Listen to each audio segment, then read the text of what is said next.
Should I put it in charge? Your check, DVC. You did live already. Relax. Message me. Let me send you something. Just message me immediately.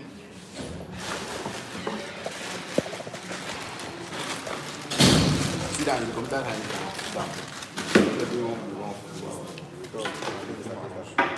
your house for waiting. You don't message me. Davis, message me.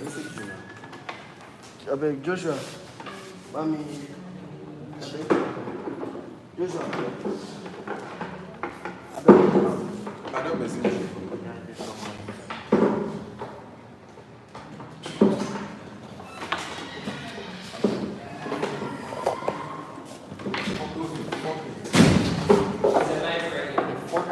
Yes, we are live already. We are live.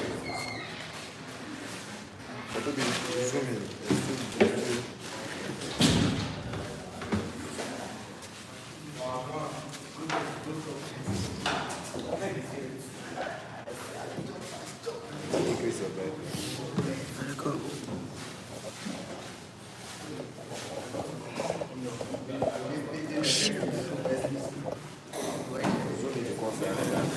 Carry and go. Let me go. The screw don't come out. No, think about this. This is like, so it's for me that I'm supposed to carry it like this. See? But the screw. Find something. We have to find something that you can use to put on black paper or rubber. Check no odd.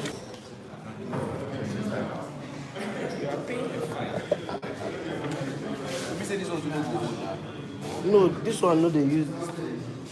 Check, sha.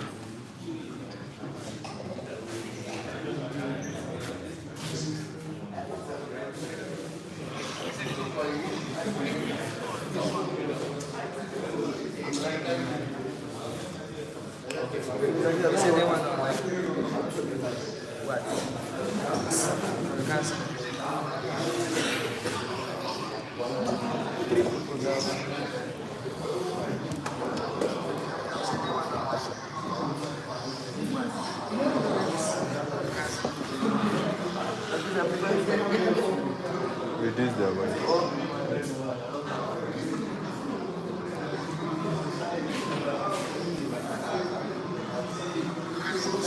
Please, there's something that's about to start. This one is big. The screw is bigger. The screw is bigger. The screw is bigger than the. Make it come out. The screw is bigger. The projector is not showing. No, don't be saying it's not sure, but that we had it. Oh, I'll collect the slide from you. I'll collect the slide from you. When it's a CITSA. But what if it's is it? But what if it's true? So it's coming. Okay. So introduce. Wait. What about those who want to see the projector? No, this is not live. It's when we are editing. Then we'll now add your slide. Or if you want it. No problem. By the mic. Where's the mic? This housewife is slapped by her mother-in-law because she can't get pregnant. The husband.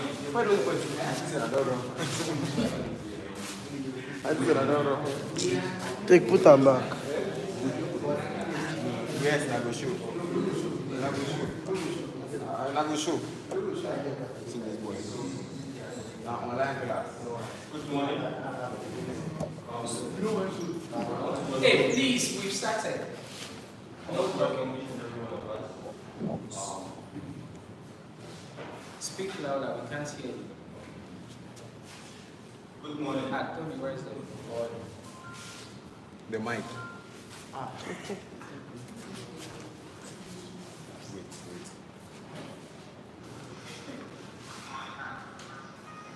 To make you use the mic.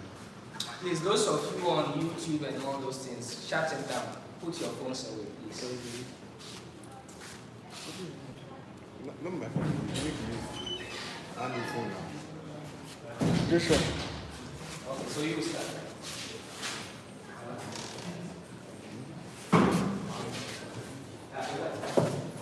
Yeah, mine first. So, yours.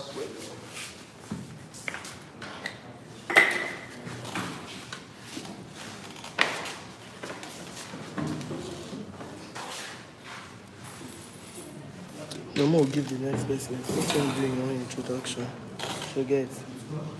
Make him do your own introduction. I'll let this man go there.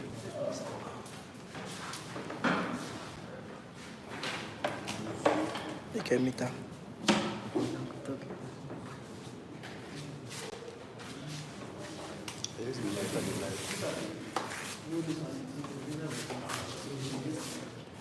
So we don't give her the mic. Give her the mic.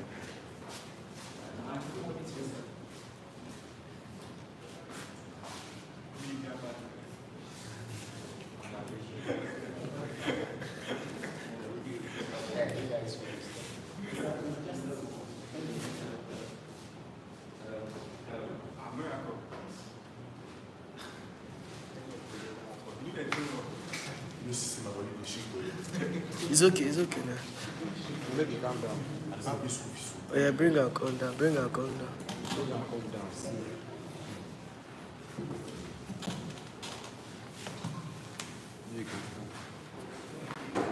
You can use your phone to record.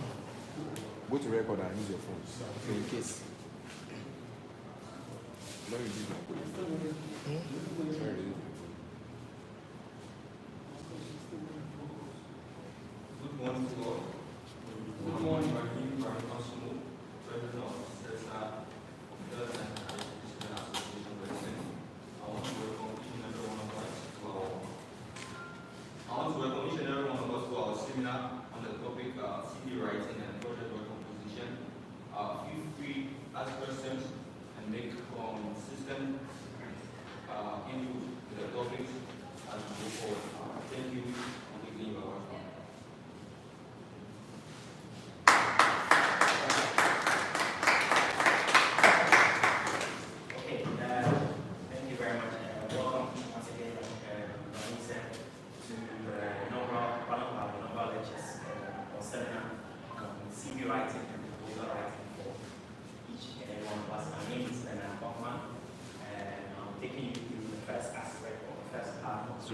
This seminar series, and we'll just be thinking about CV writing. Before my slide comes up on the projector, we'll just want to give you a brief outline of some of the key things that we're talking about in today's meetup or today's seminar.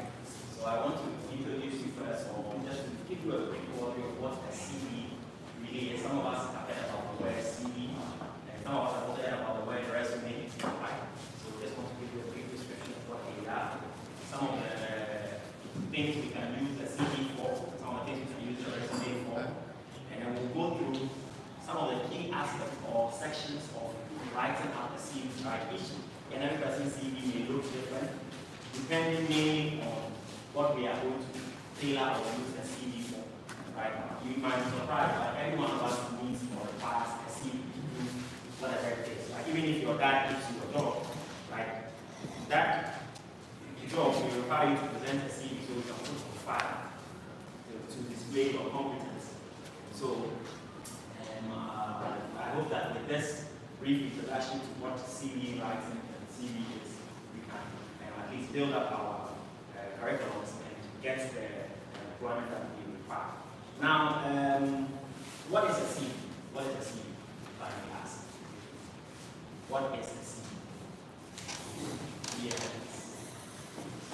It's a seminar. Yes, I'm going to do a seminar and give a talk, right? But I want it to be interactive as possible. Yes.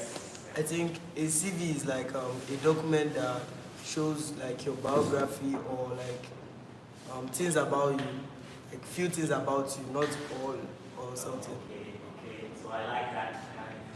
I like especially the word biography. Okay. Yes. Who else can help us? What is a CV? What is a CV? Yes. Oh, most of you have heard about CVs. The document that talks about the academic credentials, Yes. Experiences, Your experiences. work. Very good. So basically, when we talk about CV, we're talking about a document that tells us much more about you. We need to know, we want to know, we don't know you. Right? I'm an employer, I want to employ you. And I need you to tell me a bit about yourself, a brief summary, right? It's about 3 or 4 pages long at most. And we can have a shorter version called a resume, which should not exceed 1 page. Right? Give us a brief overview of what you offer to the table, or what you are bringing to the table, like what we normally say. So a CV is a document that describes our competence, right? It describes what you bring. It describes your educational experience.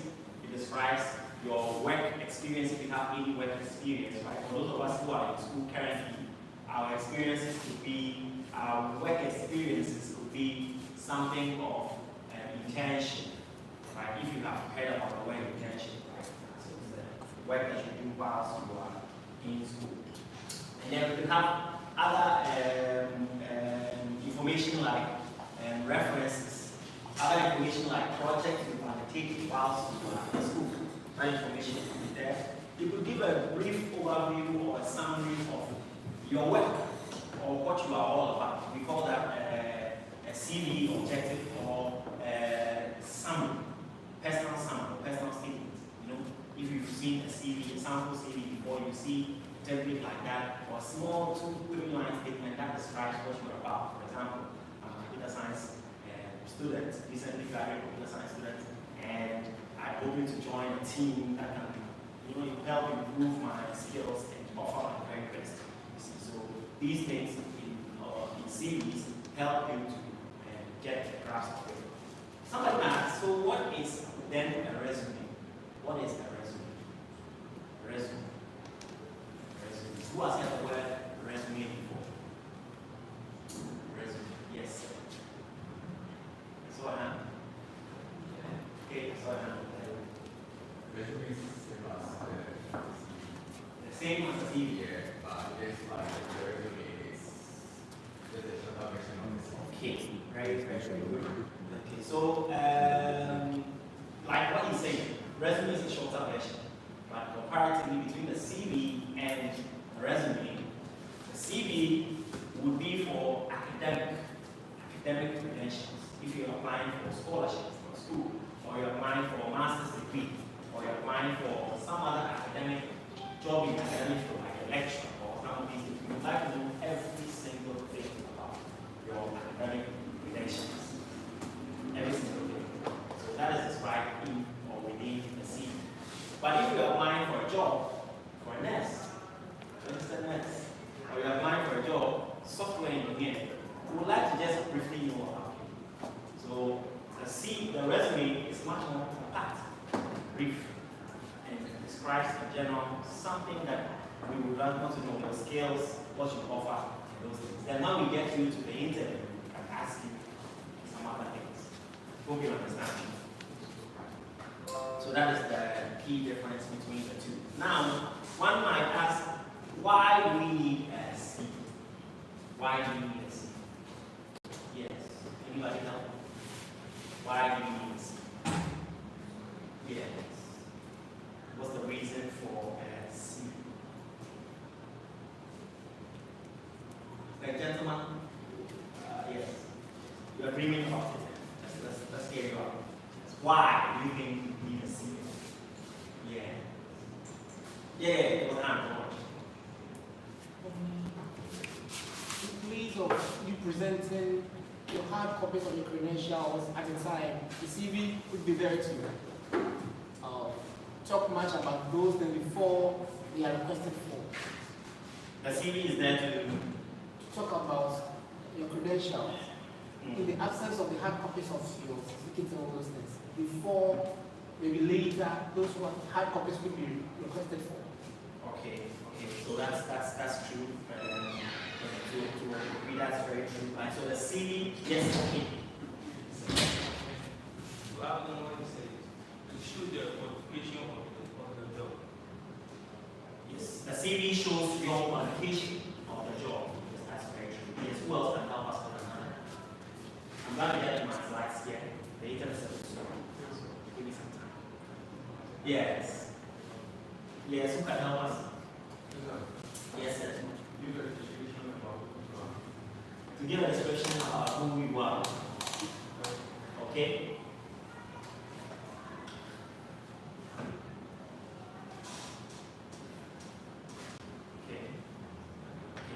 So the CV introduces you. Right? For example, if we open up a job for maybe we open up a job for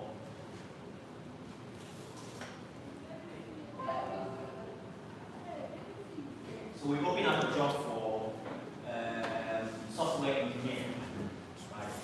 We open up a job for software engineer, and we would like to have a few candidates with expertise in the field present to the president.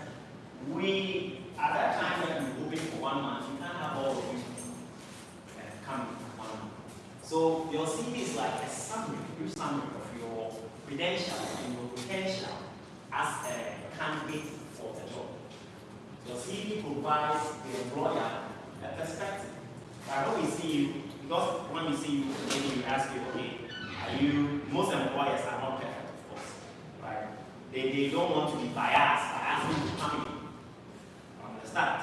Because when, of course, when they know that you are maybe a gentleman, you know, more likely in the IT world, when you are a gentleman, they will more likely employ you than when you are a woman. You understand? I hope you get what I'm saying. Right? But we're trying to change perceptions that no matter what you are, it doesn't matter, right? The skills that matter, not the gender of the person who is applying for the job. Right? And so CV gives the employer a perspective about your skills and your qualifications. It also provides us with an opportunity to present or give a good impression about ourselves, right, when we are applying for the job. Now, well-written CV is a very good marketing tool, right? You write a very good CV, you are most likely to be picked among thousands of candidates. These days, when they open job opportunities, thousands of people apply. But we need to pick. Maybe the jobs are just 2. And about 1,000 people have applied for the job. Who should be picked among all those 1,000 people?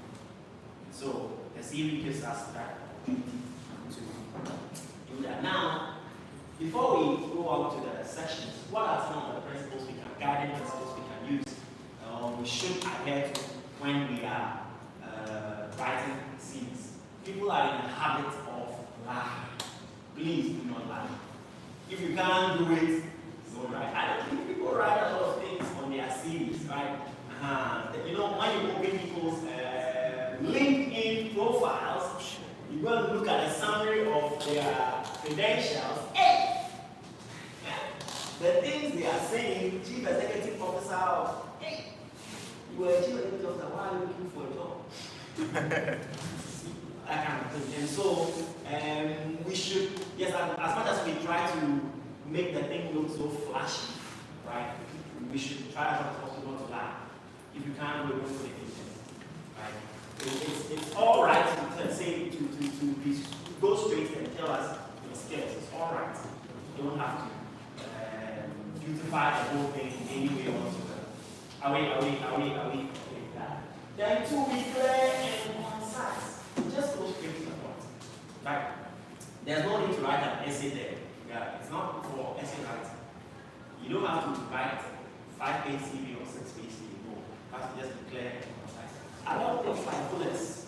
Right? We adopt things like bullets. We adopt things like outlining, so that we can quickly grasp the content and present that to the employer.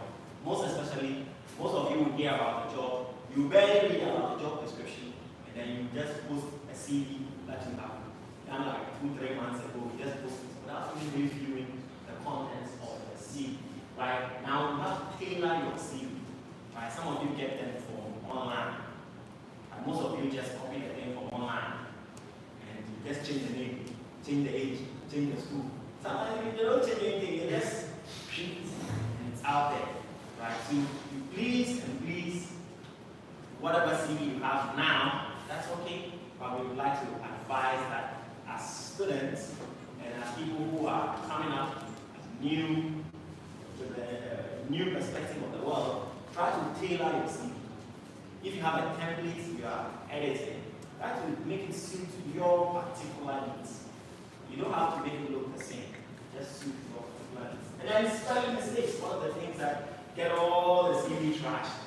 So among all the thousands of CVs, later on in presentation, since we are in the IT and computer science field, we talk about automated tools. Now, employers are using automated tools.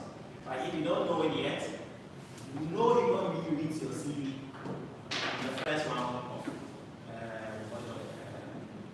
assessing the CVs.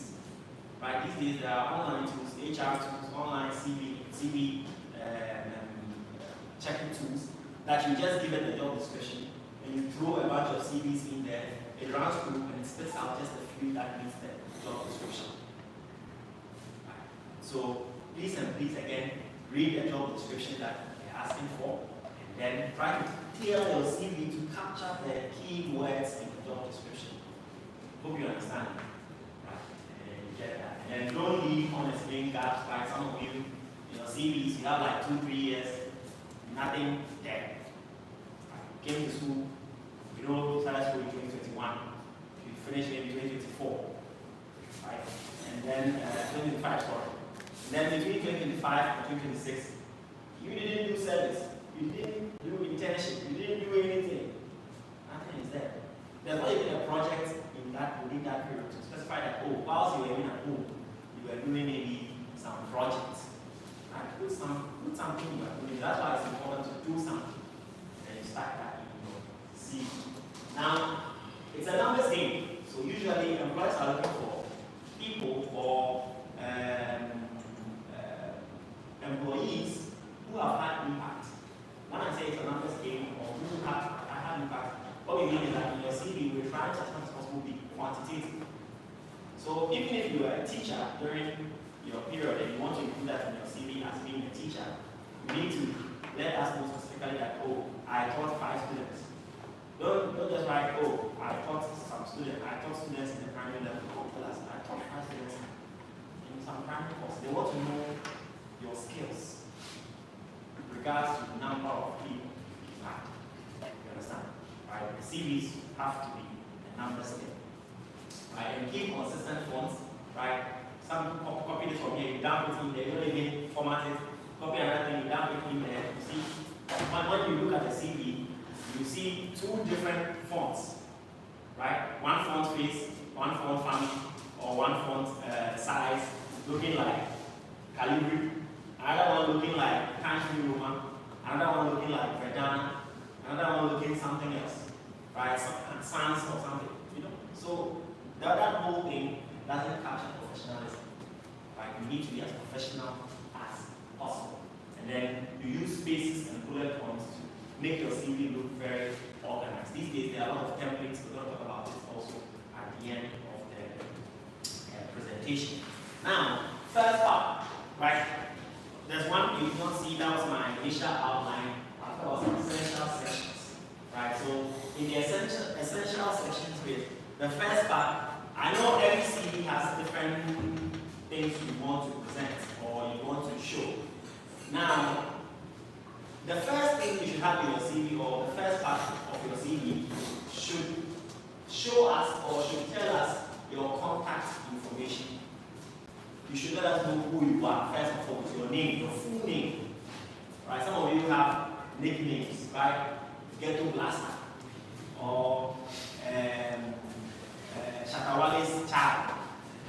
That is not what you should include on your CV. You should tell us your professional name, your official name.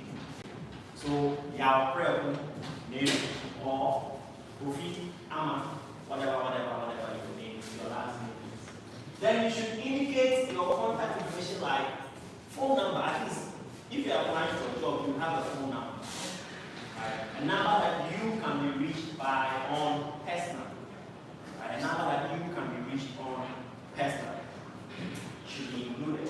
Then a professional email, very important. Please take note. That email with the getblaster@gmail.com. That's not the one you should use to send or to get work. Listen to me carefully. That email, Sarvages grandson @hotmail.com. No, that's not the one. Create a professional looking email. Your name, use your name, use some numbers, right? So AJ at something.edu.gh, something like that. Regular professionals or people who are reading your CV know that you can sell it to us.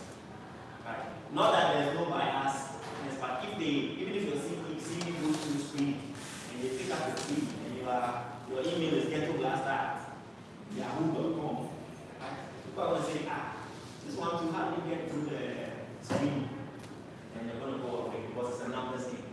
Right? Then, if you have any professional online accounts like LinkedIn, right? That's why you should keep your LinkedIn sane, right? Try to clean it up, make it look professional, right? That is where you can indicate a link to such a link. Please don't add your Facebook ID. Reason why we're just asking you is that some employers these days, they try to find you. It's okay if you don't have anything over there. But some employers, you guys are aware that in Ghana there's a case of a lady who got refused to the Ghana bar because of some of her social media posts and things. Right? So we are just asking. Their employers are not supposed to do that. But some of them are doing it because the numbers of people who are applying for the jobs are so many. And so they want a way to screen and to reduce the number. Understand? So please don't include places where people tag you, post, people do lots of things over there. LinkedIn is very professional, right? But Facebook and its companions are not so. Twitter is like a highway massacre ground schemes. And don't do that. Next section you might include, which is very important, is the CV summary and the objective statement.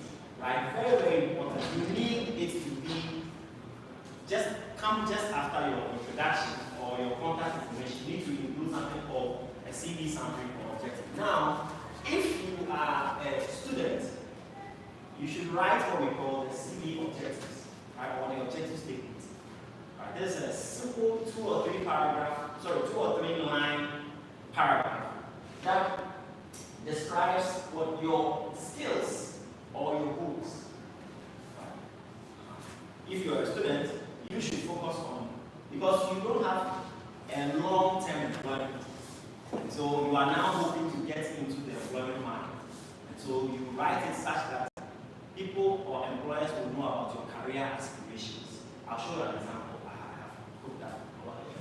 Then if you are already in the market, right, you are already an established researcher or established programmer or whatever you are applying for a new job, yours should be a summary statement or a personal summary.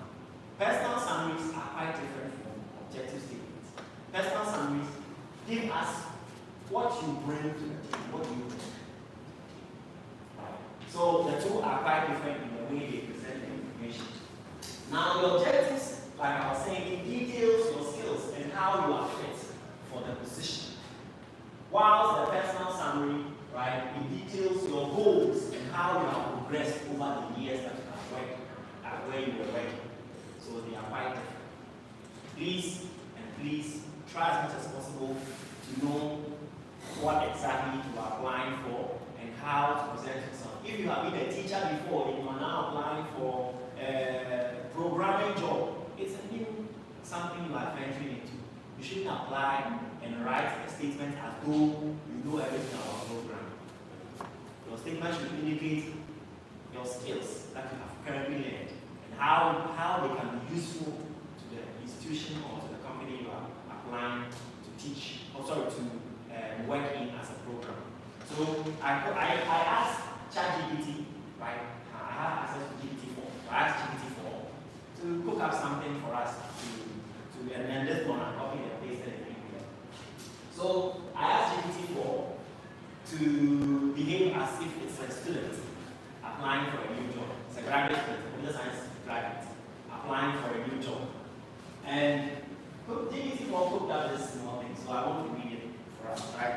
So recent computer science graduate from XYZ company, XYZ University with a strong foundation in software engineering, algorithms, computer structures, eager to apply my academic knowledge to real-world programming challenges and contribute to the growth and success of forward-thinking tech company. So you can see this is what does it do?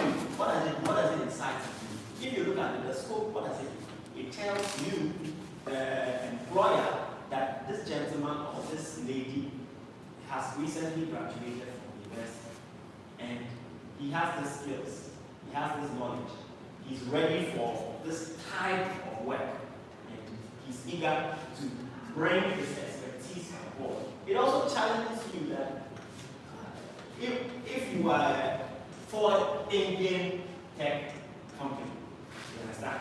Right? You go in for this gentleman. You understand? Personal statement is the first few things that catch the employer's attention and then draws him in to read the rest of the CV. If your personal statement is throwing them off in terms of the requirements, it's not going to help. Now, if you're already proven or an established programmer and you're applying for a job, right, what are you supposed to do? Right? So, have an example here, same thing I asked ChatGPT for to do the same thing on it over there. And what it did was that, if you read it carefully, it lets you know that this individual is already an established programmer in this domain. This individual is already having skills in multiple programming languages, has supervised or has done a lot of projects, and he wants to continue to do the same, or he can continue to do the same. See, this is not someone who is new. It describes the individual. So your personal statement should be carefully written. Please write it well. Take your time. Write it now. Don't wait till you have a job before you think about writing. Write a few of them. Then when you have a job, you want to apply, take your time, read through, edit, and then put one of them on the CV. You understand that? Sometimes you find very good personal statements all over the place, and you can just grab a few things from here and there, put it together, and then you have a very good personal statement. Is that okay? Okay. Then another section which I think all your CVs will include is your educational qualifications. Right? What we normally do in terms of educational qualifications is to put on our the most recent ones first. So for example, currently you are Western University College. Right? So that will be the first one that everybody will see.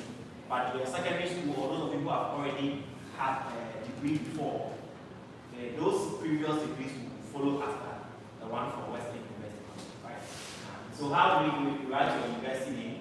Then you indicate the degree you pursue, like BSc Computer Science, or BSc ICT, or BSc Nursing. Then you indicate further your graduation date, right? 2025, 2024, 2023. Right? Then what should follow afterwards is your relevant coursework. In a CV situation, you write most of the courses. So you did AI, you did this, you did that, you write all of them for follow that like that, so that people know exactly that you did these kinds of courses. Right? You want to draw the employer in to read that, to know that you have expertise in this field. Most times, all around the world, the employer themselves, if they did the same program or they did a similar program in another university, they would know that people who have this kind of course introduction have the knowledge to learn this as well. So you should do that. If it's a CV, you will do most of it. But if it's a resume, you can simply just state the university, the degree, the year, and that as well. And then you can state a few recent things that you did here. If you won an award, or if you did, maybe some of you are CITSA president, right? So serve as CITSA president for about 100 or 200 computer science students from 2021 to 2022. So like I said, you have to, it's a numbers game. Tell them about the numbers of people. You led 100 people, you led 20 people, you led 50 people. You have to indicate the numbers so that it ranks in their head and you can read, or you can work with this number of people. You understand? That's what makes your CV stand out. Right. Then another one that will be common on most of your CVs is experiences, like work experiences. Some of us don't have work experiences yet. Some of us don't have work experiences yet, but we have internship. If you don't have internships, you've not graduated yet, you can still have a few. So please start thinking about it, start planning towards it.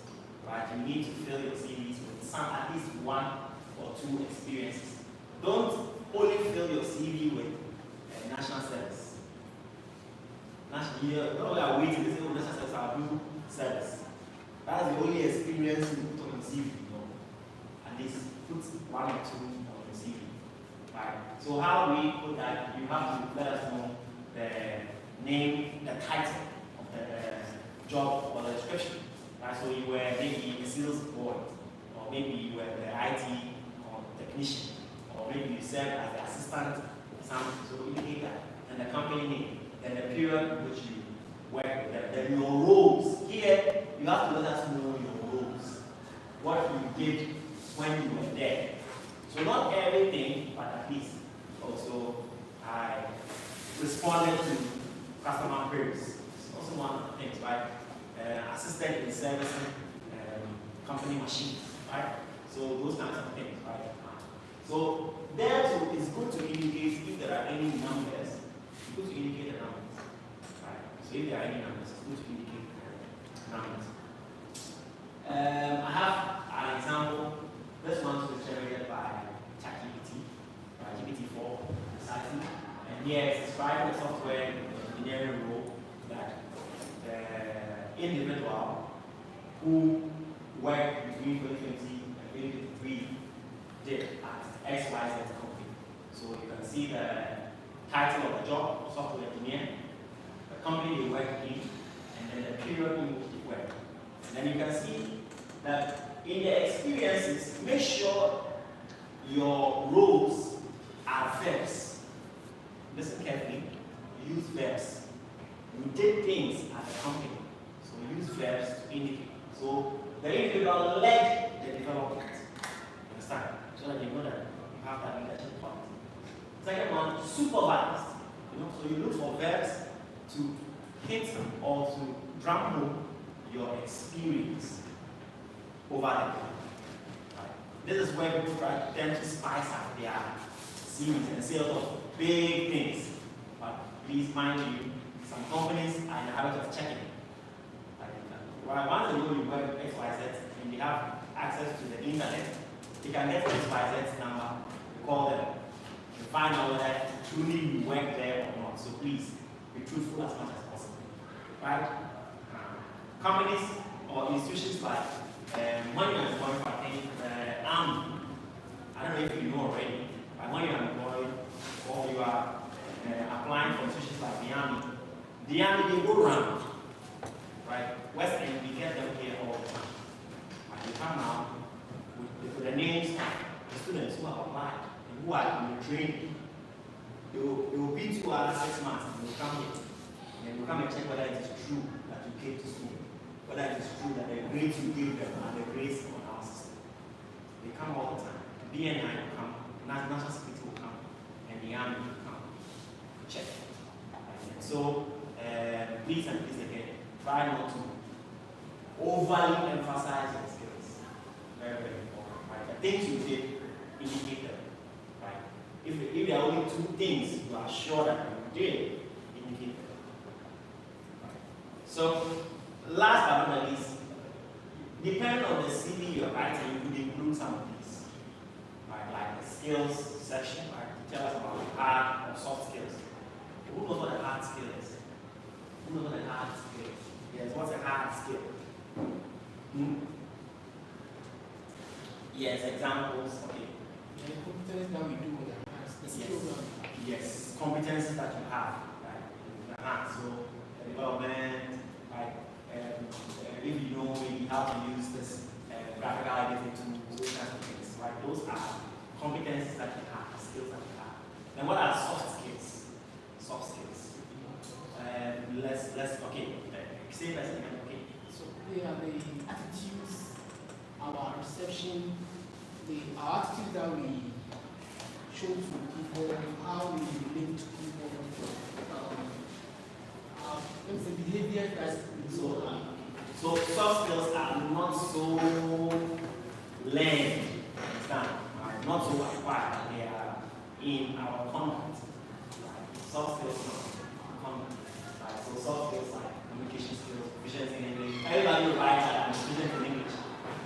then they bring you a document to read or do something in an interview, and then you just disappear with the document.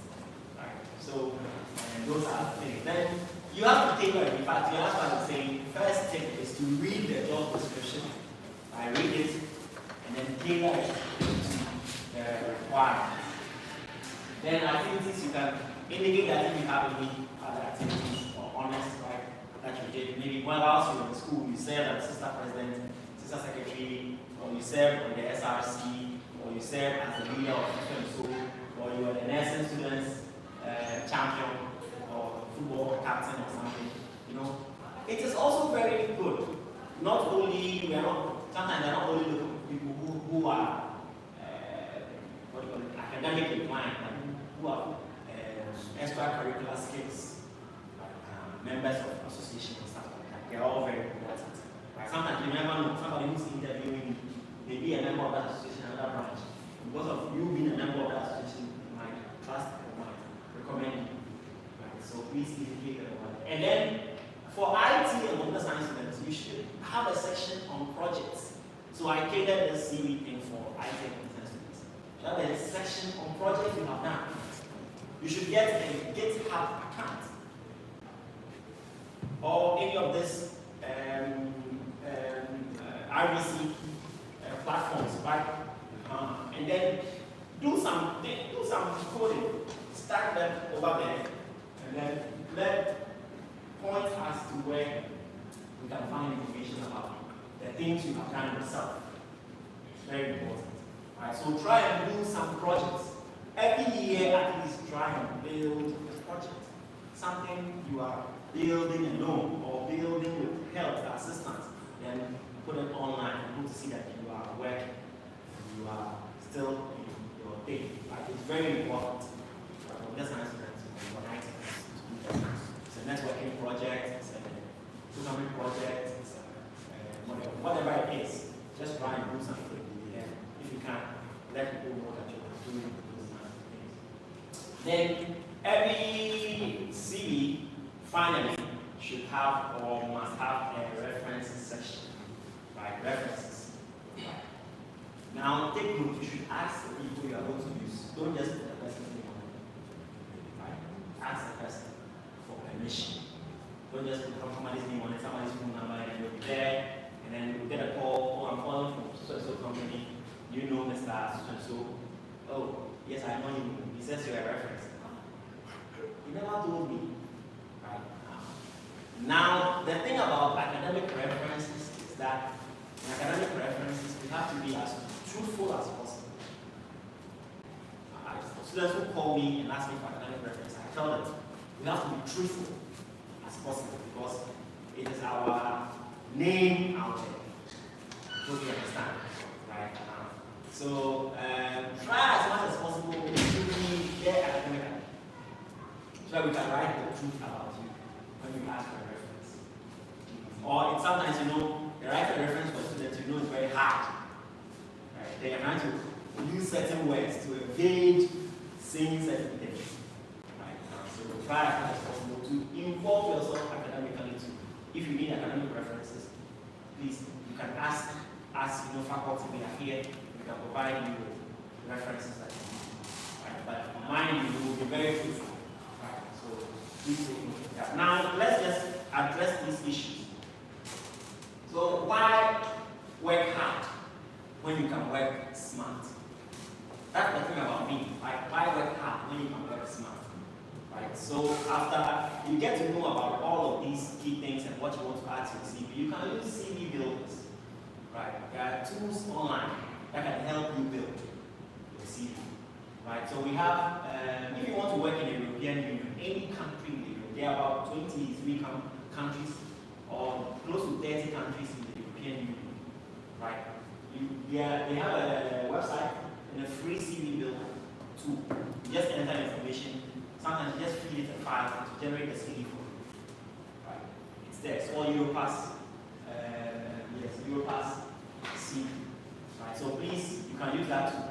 Then there's also another tool, resume.io. They also have a tool like that. That's also free. Right? Europass is free. Canva, they provide templates for you to put your CV into flashy documents, right? But make sure that the document you are generating eventually from Canva, the company that you are presenting to can read it. Sometimes Canva will generate maybe a photo or JPEG or PNG, but the company is asking for a PDF. So try and make sure that the document format matches what the company is looking for. So that, you know, not every company reads the CV.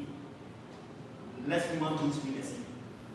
Most companies, they give the CVs to a tool to read it. Right, yes. These days, we can't read thousands of emails or thousands of CVs. We just give the CV to a tool. The AI will remove all the ones we don't like and return with the ones we can read. And the human being will now read the ones that the AI. That's what happens these days. Right? Now you can also use LinkedIn. I wanted to add this, but I forgot. I couldn't get the thing to work. So LinkedIn, your LinkedIn profile can be downloaded as a PDF file. So please, you can use that one too as well. So as I was saying, there are automated CV or resume screening tools, right? Because of the volume of applications companies are getting, right? They've gone into AI, and there are tools in AI now that can do that, right? So tools include Freshworks, Employer, CV Jury, ICIS, and so many. There are so many tools that are really not listed here. In fact, there are now more tools coming up because we've had issues with some of these tools. Right? Some people are saying that these tools are not like human beings who are still on the panel. So these tools are all looking for certain words. Once you write rubbish and you include even the words, the tools will pick them up. So we're going to learn how to beat these tools, or not just beat, but how to pass through these tools. Now, the key thing you need to know when you are writing your CV is to read the job description. Please, I can't emphasize enough. When you get a job description, read it very well. There are certain words in the job description that tell you exactly what you're looking for. Include that in your CV. You read a section of CV and say, oh, to do that way. Because the CV screening tool has been automated to pick the CVs that have the words in the job description. Right? That are in the job description. That's what it's doing. Right? Some of them are AI, some of them are rule-based systems. The rule-based systems are even at the worst of them all. Right? So they are dead. Once they see the word, they pick up the CV and then pass it through. Right? So use keywords that are in the job description to free some of the things in your CV. Also, read the job description several times, like I said. Read it. Make sure you understand what you're looking for. Then tailor your CV to specific job descriptions. Maybe you have a general CV. Some of you, once you're using a CV, every job, you don't even, after even several 2 or 3 years, you don't even revise it. Then you keep complaining, oh, they don't send me invites. They don't send me any interviews. I don't get any, I send CVs. That CV, we are reading all the, a lot of things that you don't even know how to even describe it. So try to update your CV regularly. Try to update your CV regularly, very important. Then use good formatting. Formatting is very important. It helps us to read your CV very thoroughly, right? And ensure that your CV is also important, right? So thank you so much. I wouldn't want to take too much of your time. Since you didn't start early, I would like to know, can I ask any questions? Can I ask questions? Okay. So whether you're online or here, you can ask your questions and then they will read those. Kindly check. Who has their time to be online? Check if any questions come up online so I can respond to them. Thank you.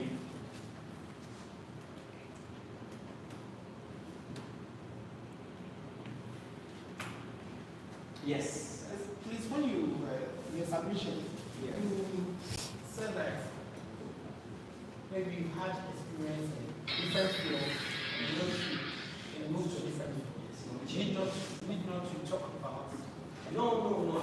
Well, okay, Because they don't have that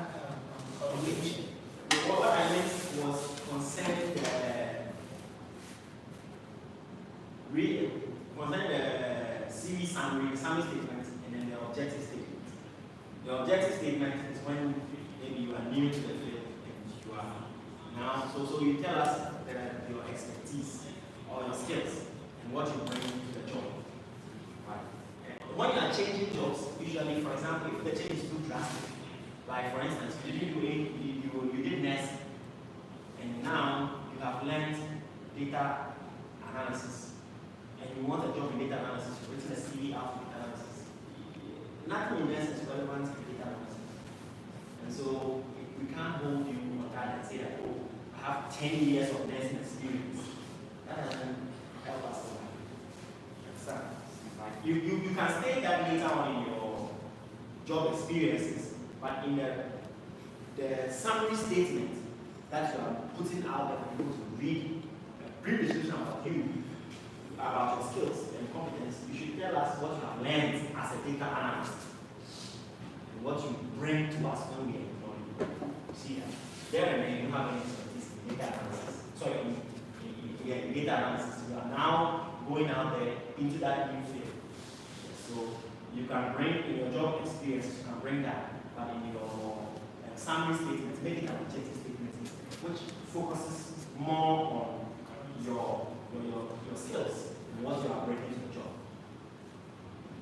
Is that answer? Any other questions? Yes. Any other questions?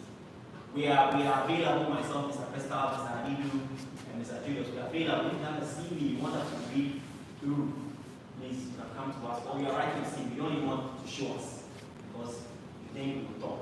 Just come and talk to us. Oh, I want to write it this way. Should I write it this way? So you can advise you on that. You don't even have to show us. Any questions? Anything online? Yes, sir.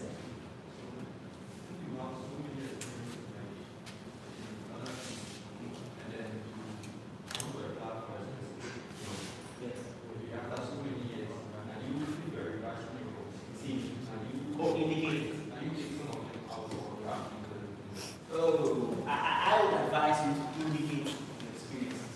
Don't leave gaps in your CV, so indicate your experience. If you have experience, maybe selling at a shop, as a shop attendant, and you are now, it's been several years, and you are now doing maybe software development. You never know. So indicate that, oh, it's something brief over there. Oh, I saw manage small shop. That is it.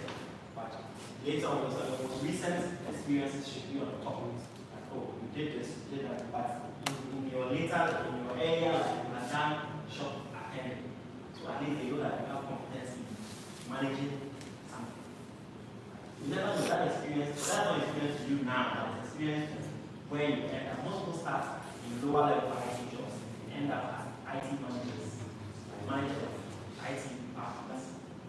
That your skill, managing a shop, is the same skill you translate into managing a department. So myself, I have an experience on my CV, which is going to be my current practice.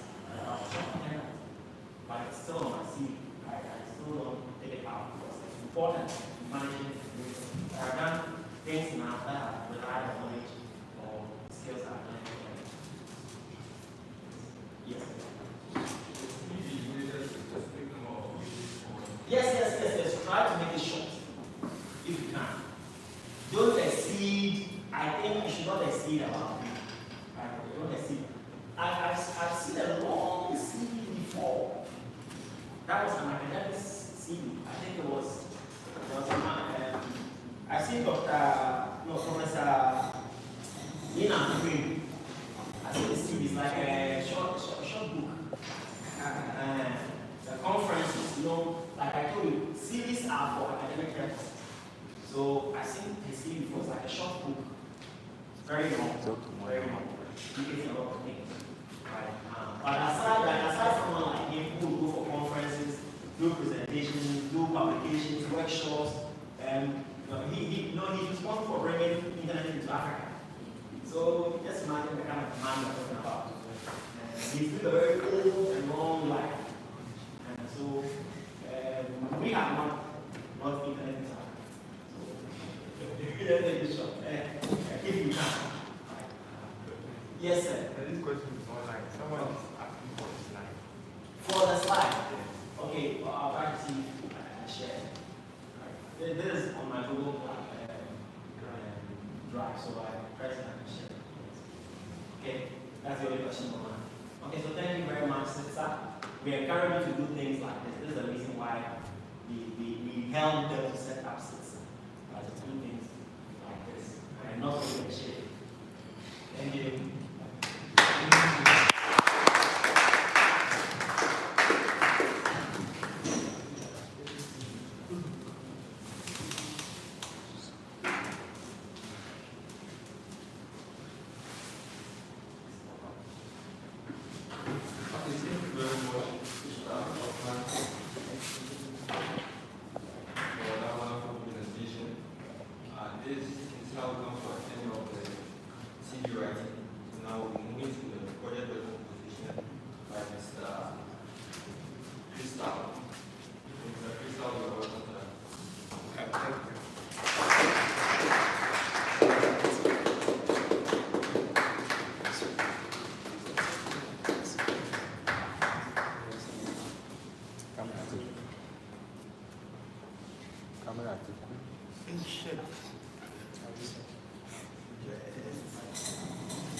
I also welcome you once again to this interactive seminar.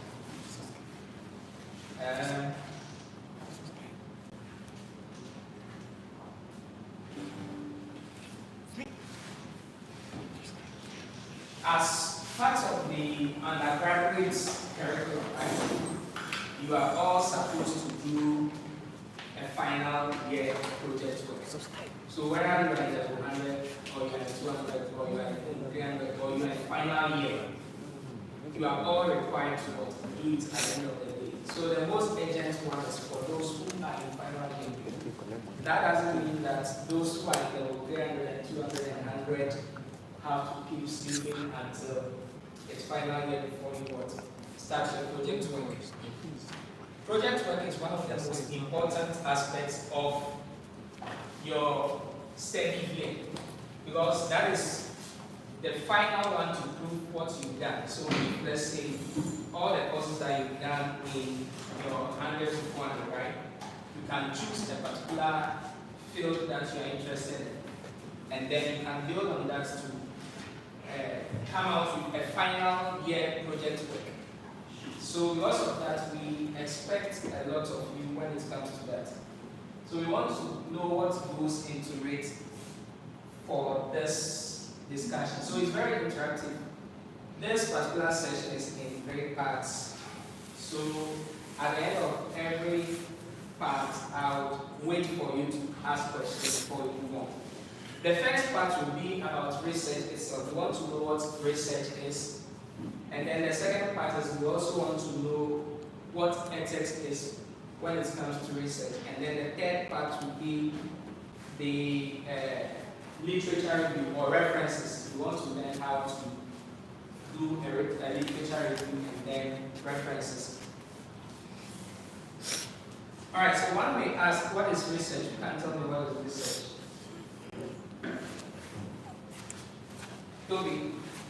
Yes, sir. I think research is literally just like making findings, or like just finding out about things or new things that we don't know about, or to confirm stuff. Okay, so Toby said finding out new things, right? Or to confirm a particular assertion. Who else can tell us what research is?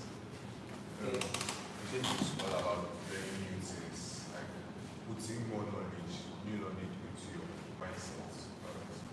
Alright, so Christian also said new knowledge into our society. Yeah, research can be discovering new information about a related topic. Alright, so Tijani also said discovering new information. Okay? So all these are very true, right? They speak to whatever we society. You know, it's discovering new things that always contribute to society. All the cars that we have, all the computers and everything that we have came out of what? Research. So we want you to also be able to what? Help discover new things. Okay? And that is the main goal of research. Okay. So discovering new knowledge and then finding answers to questions is what we call research. Now the first thing is that these are the characteristics of research. Okay? The first one is that what? It must be systematic, meaning that all steps must be what? Interrelated. Usually, some of us, from our experience, when we are reading whatever you've written, you say one thing here and then go and say a totally different thing at another place, right? Whatever you are saying must what? There must be a build-up and interconnection between every single thing that you write, so that there will be no disconnect in whatever you are writing. Okay? Also, you must also agree with what? Logic and principle. You shouldn't just make statements that are out of logic with whatever you are doing. Thirdly, you must also make conclusions based on what? Evidence. Okay? So with that, we'll, first of all, whatever maybe you are performing an experiment, we'll get to know the types of research that we have in our discipline.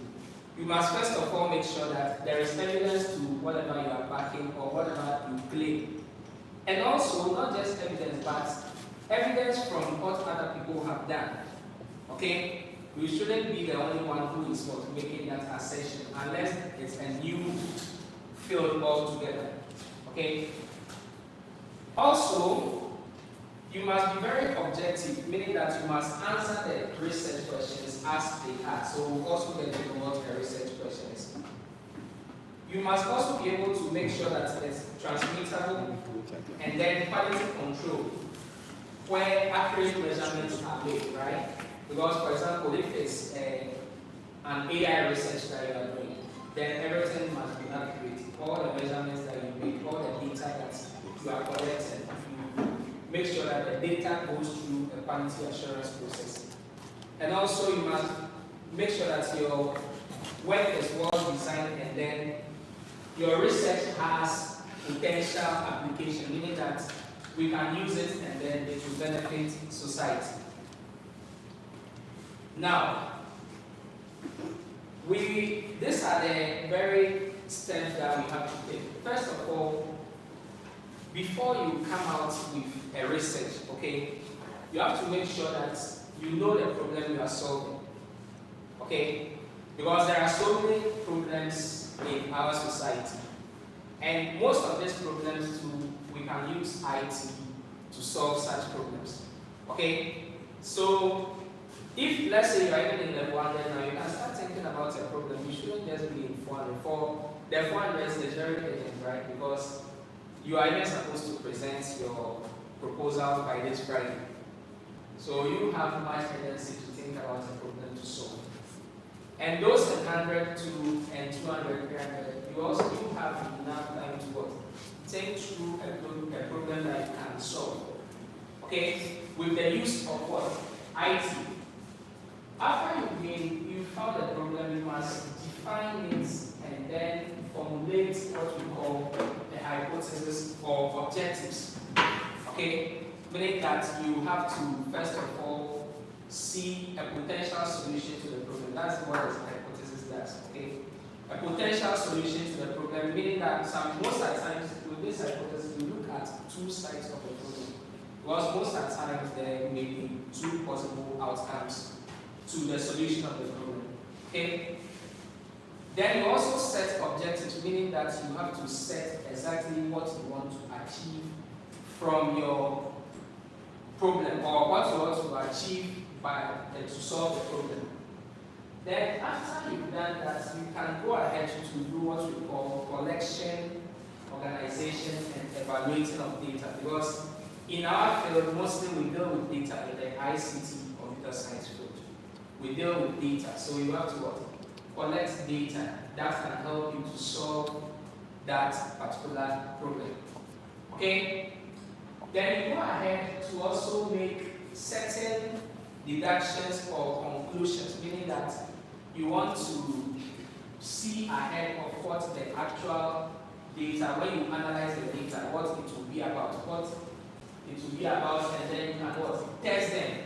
Okay? So you perform experiments to what? Test this hypothesis and then to also confirm the objectives that you have what? Set to do. Then, if let's say you are making the conclusion, you have to make sure that they fit the hypothesis that you set.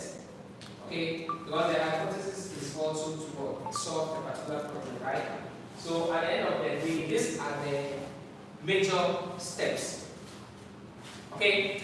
So someone may ask, in our computer science IT field, what are the various types of research that you can work on, right? If you ask that question, the basic solution is that you've done so many courses, right? You've done programming, you've done information systems, you've done networking, you've done artificial intelligence, you've done operating systems, right? You've done computer security, all as courses. And so many other courses. There are case studies in all those courses that you've done. And then you can make you can identify problems in those areas based on your interest and then what you want to achieve, right?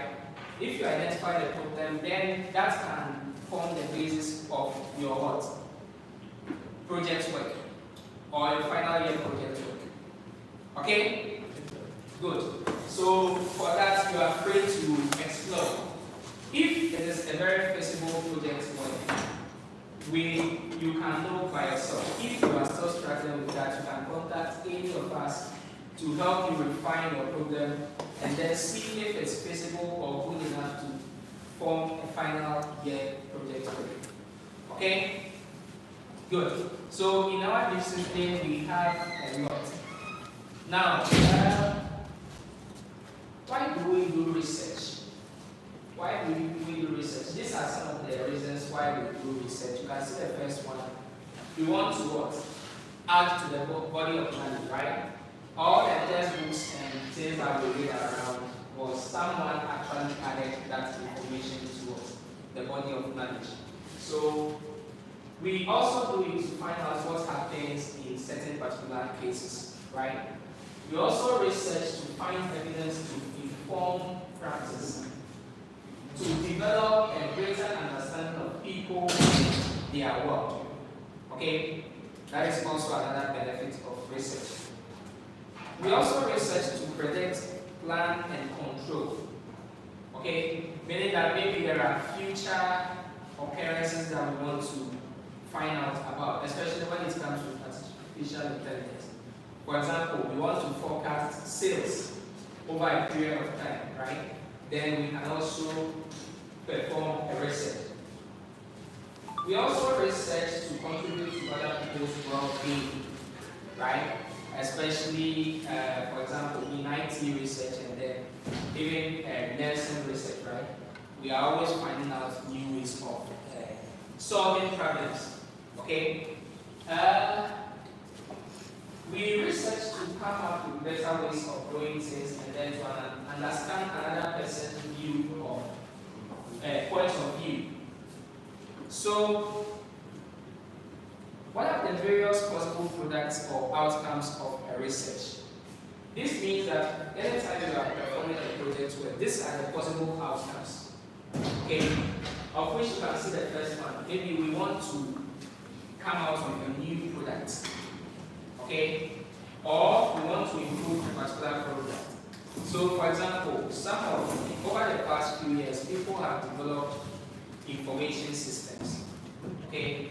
Maybe a hospital management system, maybe restaurants ordering system, In fact, a lot of those projects have been done so much that we finally see anything new about it. So for now, we are not really encouraging such research.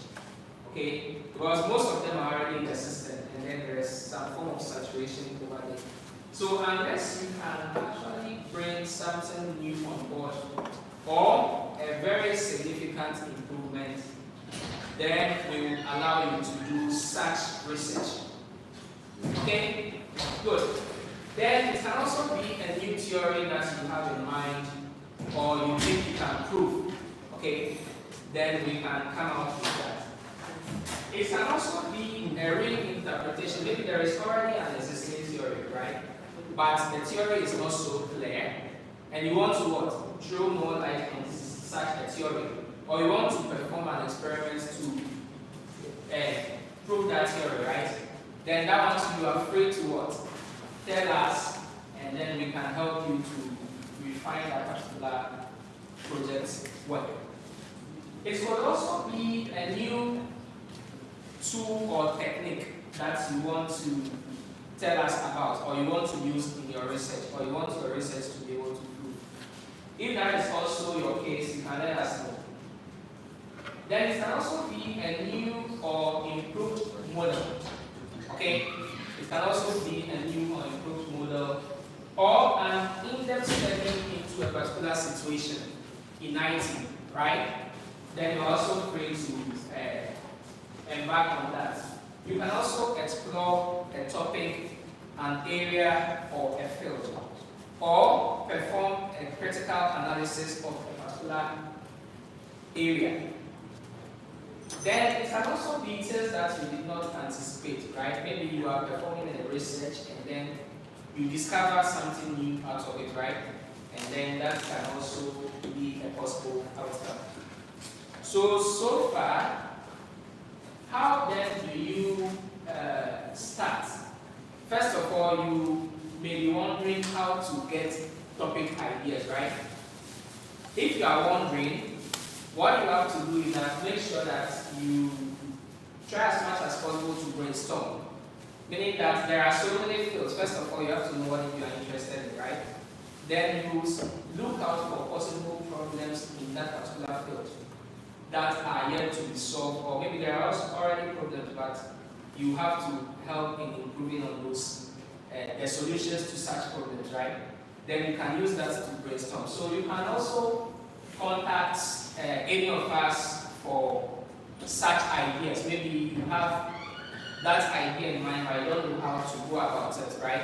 You can contact any of us for streamlining your ideas. You can also look at past student project work. Okay, when you go to the library, there are so many project works that have been published in the library. If you go, they are there. If you ask the librarian, they will tell you where it is located, right? And then you can skim through and then have idea about what others have already done. Okay, and then know what you are going into. Also, you can also look at recent conference and journal papers in that field. Okay? Recent conference and what? Journal in that field. I'll show you how to search for that. Okay? And also current events reported in the media, right? All those things can give you ideas about existing problems that can help us to solve in our IT research field.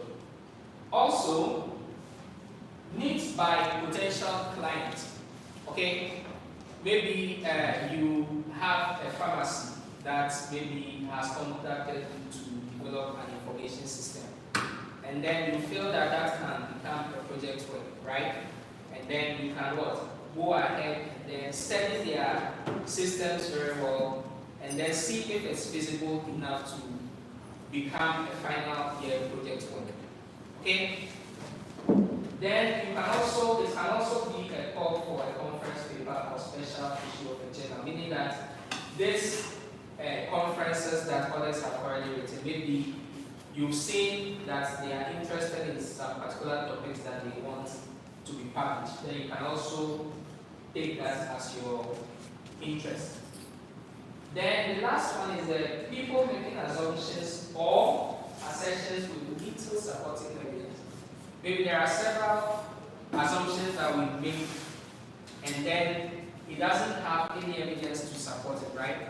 Then you can decide that, okay, let me perform an experiment, or let me conduct a survey that will help in proving that what they are saying is true or false. Okay? Very good. So I'll pause here so that you are free to ask any question, and then we move on.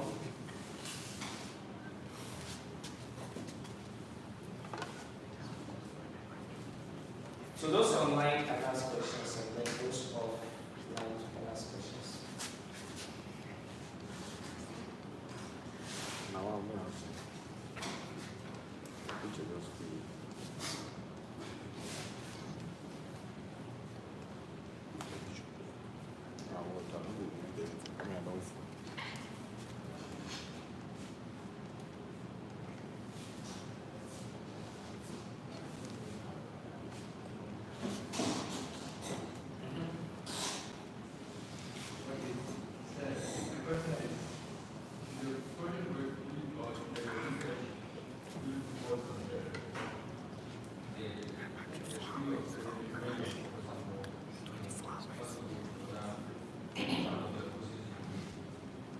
Other answer. Your question, I don't really get it.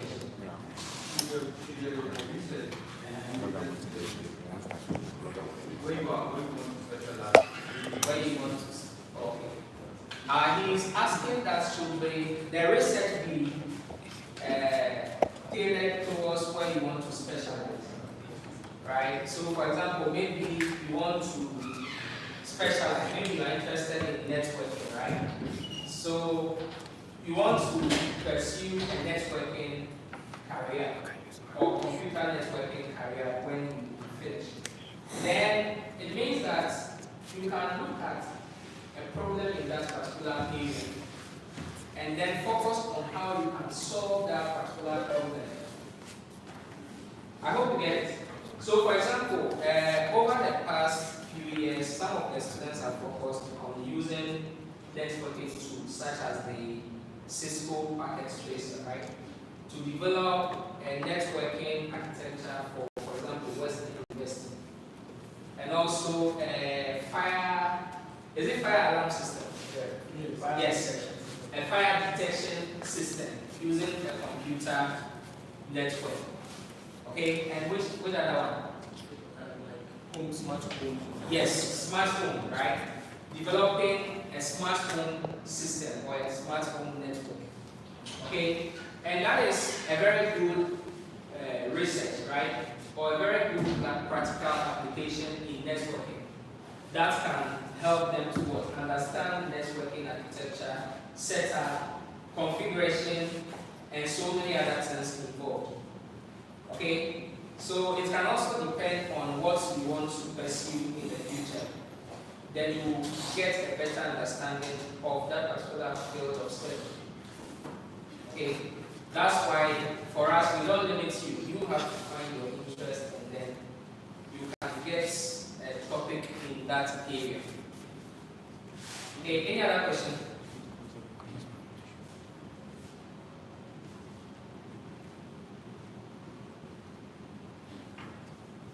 Toby.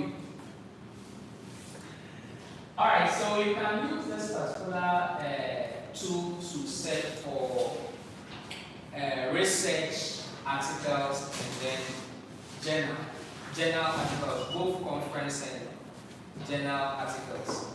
Okay? Okay? For example, if what can we search for? Maybe we want in a particular field. Work. Okay, so maybe you want to read more about a particular topic area, and then you want extra sources or you want information, right? Then you can use this tool to what? Search for that.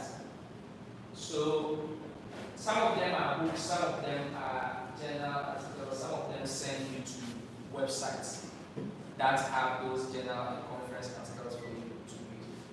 And then you can what? Read them for more ideas. And also for literature review. Okay? Literature review and analysis. So this is an example. So you notice that there is a published paper. Sometimes it can be for sale. Like this one, for example, is for sale, right? And it can also be free, depending on what article you are looking at. Any other question?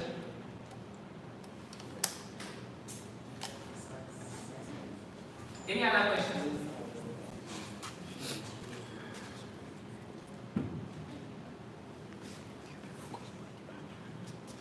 Alright, so let's move on. So when you are brainstorming, alright, a lot of you don't even know what to work on. You don't know what to work on, right? You have to brainstorm. You have to look at a set of possible topics. Even if you have a field of interest, right? You have to look at possible topics that you can work on, and then you brainstorm on it. So first of all, as I said, you look at your interest, and then you also look at the subjects that you like and what you dislike. You can also look at your strengths and weaknesses, meaning that whatever you are coming to embark on, can you actually do it? Do you have weaknesses? If there are weaknesses that you can improve, maybe you don't have knowledge in that specific area. It can be a weakness, right? But you can actually find ways of acquiring that knowledge, right? And then you tackle those weaknesses. And then what is motivating you to do that particular research? That is also very important. You have to know what is motivating you before you can do that. Then, after you found the potential topics, and then found out if it's academically feasible, you have to reframe the topic as a research question. Okay? As a what? Research question. I'll give you examples of that. Find out what it means to address a particular research question. Okay? So who can give me an example of a topic in mind? Who can give me an example of a topic in mind? Any topic at all? Analyzing student dropout rates using survival analysis. Analyzing student dropout rates. Okay. Okay. So he said analyzing student dropout rates during what? Using survival analysis. So analyzing student dropout rate. I hope you know what dropout rate is. What is dropout rate?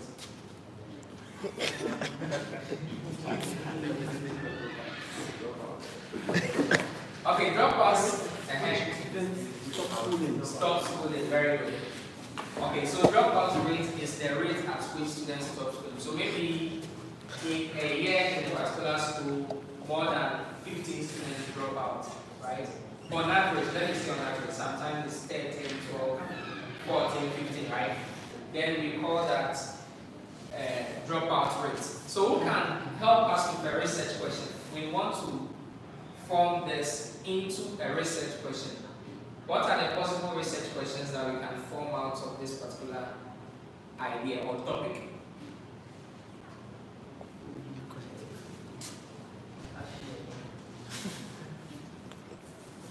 And Vincent. What contributes to the high rate of dropout rates? Okay, very good. So you say that what factors contribute to the high rate of what? Dropouts in XYZ school. Okay? What else? What other research question can we point out of this?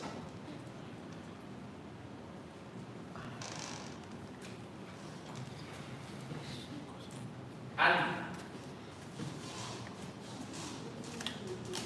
what other research question can we find out of this? Because Vincent said what factors contribute to what? The high dropout rate. Right? What else can we form out of it?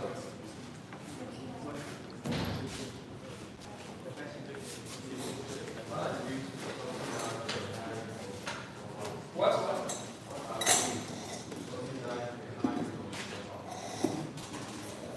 You mean solution. Okay, yes. So it's also saying that what are the steps that can be used to what? Reduce those high dropout rates. Okay? So immediately you form a research question, then you know that it's something that you have to answer, right? You have to answer. So most of the times, for example, the IT students will sometimes do what we call a survey. Okay? You conduct a survey to check whether what is actually causing the problem, and then to find out ways of what? Solving that particular problem. So we form research questions out of whatever we have. Then, after you set up your research questions, right, you have to set up a set of objectives. Objective means that there's possible outcomes of your research, right? You have to state it clearly that, okay, I am doing this, I'm checking on this, and all that. At the end of the day, the research objectives have to be measurable.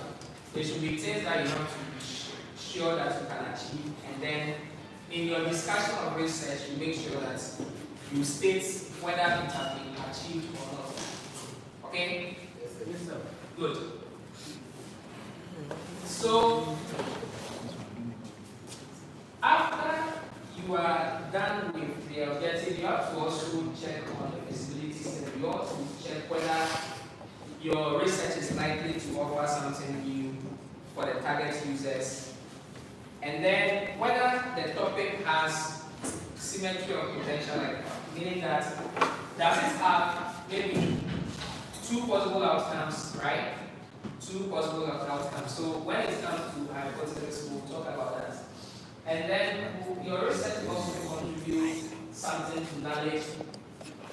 And then the last one is that you must complete all the technical products in the time available. So you should also make sure that you can complete your research in time and not have a half-baked product or research. So you have to make sure that you put in all those considerations before you come out with your research.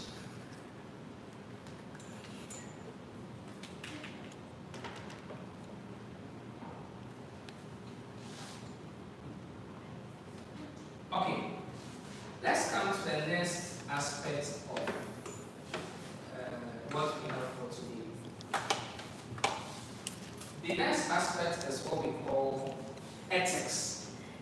Ethics in research. If you say ethics, what do we mean? Rules. Is that? Rules. Rules. Very good. Who else has an idea? Principles. Good. Joshua.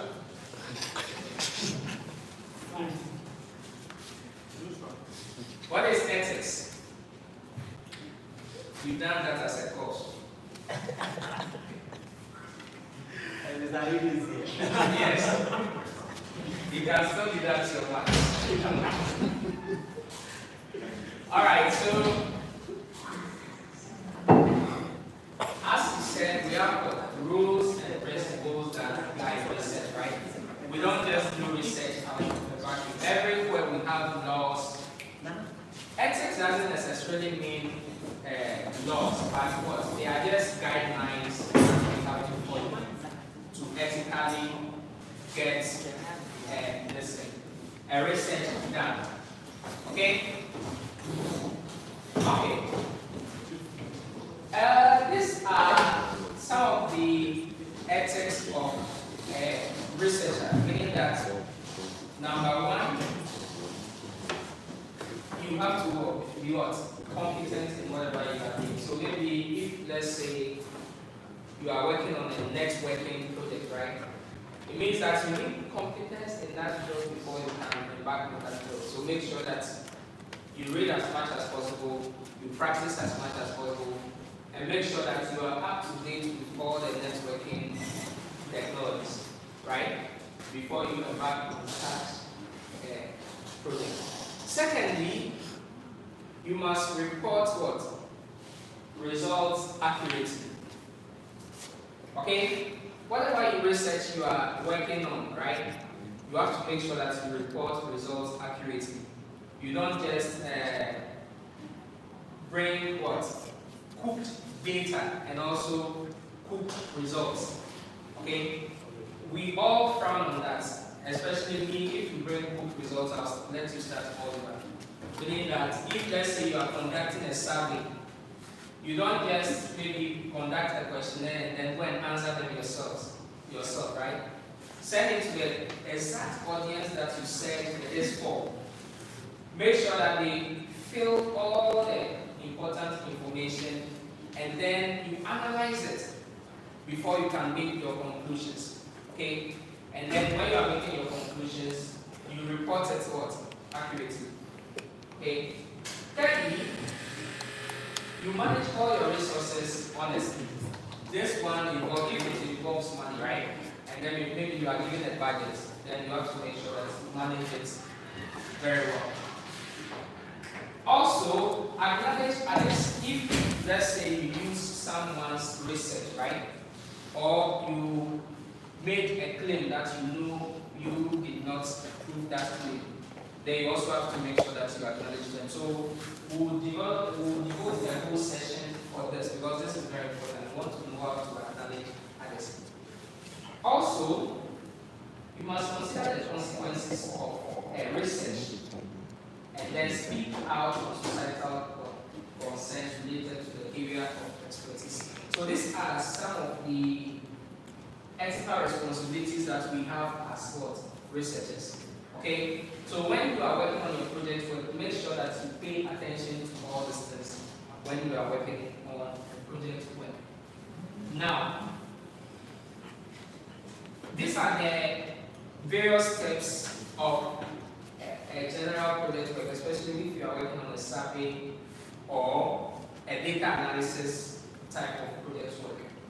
Or if it's an artifact, it's a bit different. Okay, if it's maybe you are developing an operating, an information system or a networking system, or then it's a bit different. But when it comes to the survey and then the data analysis and all those AI research, it follows this particular rule. You will have to first of all identify the research problem, right? What problem are you solving? And then you also convert those problems into research questions that you can answer at the end of the day. Okay? Good. And then you can do a research design, meaning that you have to design exactly which people will you be studying. Okay? Maybe you want to know the effect of management information systems, right? On service delivery, or on education in Kaswa, or this particular district, then you have to know that this is the exact target population. And then these are the number of people that will sample out of that target population. And then these are the questions that you'll be asking them, right? You do all these things in the research design. After you finish designing your research and then the questionnaire and everything, then you can collect the data. Okay? You can collect the data. If it's an AI project, that one will also involve what? Collection of data. Then after collection of data, the next step is what? Then analyze the data, right? You analyze the data and then you look at patterns in the data and then you make inference out of the data and then finally you make conclusions out of that data and check whether that the data analysis confirms the hypothesis or the research questions that you ask, whether the analysis answers them. Okay? Good. Now, apart from that, anytime you are conducting a research, especially if it has to do with collecting data from people, especially you are doing a data survey, you are surveying maybe a particular primary school or a particular JHS, or you go to a hospital, you want to check on how their MIS is what? Impacting their service delivery, right? You have to first of all seek what we call institutional approval. Institutional approval. First of all, the first part will come from West End University, right? Because we are the ones supposed to grant you that approval to conduct that research. Okay? Secondly, we also have to, whichever institution you are going to get that particular data, you also have to seek approval from them. Okay? Okay? So if let's say it's a particular hospital in this particular district that you are using as your target, then you need approval from them to interview their staff. Okay? If it's a bank that you are collecting data from, also you have to make sure that you get approval from that particular bank. So we call it institutional approval. And also, we also need what we call informed consent, meaning that have they agreed to what? Allow you to conduct that research in their bank. These things are very important because if, let's say, later, some of the outcomes of your research is controversial, right? We don't want the case where it will be that you didn't seek approval and then you have their information out there. Because at the end of the day, your research may be what? Published, to be published into the public domain. So we want to prevent those what? Court cases later, right? So we seek institutional approval and also informed consent. And then sometimes too, whilst we are conducting the research, we sometimes record videos and then record their voices, right? All that you have to seek for consent before you do that. Then the last one, but the most important one is what? What term is that? Plagiarism. What is that? Plagiarism is copying someone's work without acknowledging it, actually, without showing reference, without giving credit to that person. Okay, very good. So he said plagiarism is what? Copying someone's what? Work, right? It can be a research, it can be an information, it can be anything, right? That the person generated without the person's what? Consent. Okay, that is plagiarism. So we'll learn how to tackle this particular issue. Okay. Now, anytime we want to seek consent, there are some problems with seeking consent. Because if it's an institution, you don't have any problem, right? But sometimes maybe the subjects are children. Maybe the research you want to conduct has to do with what? Children. You want to pick information from them. How do you think we can solve that if it's children involved? How do we? From their guidance. From their guidance of parents. Very good. Okay? Meaning that the same consent that you write to an institution, you have to also tailor one for the parents to what? Sign on to that they release their kids for what? That particular type of research. Okay? So we do that.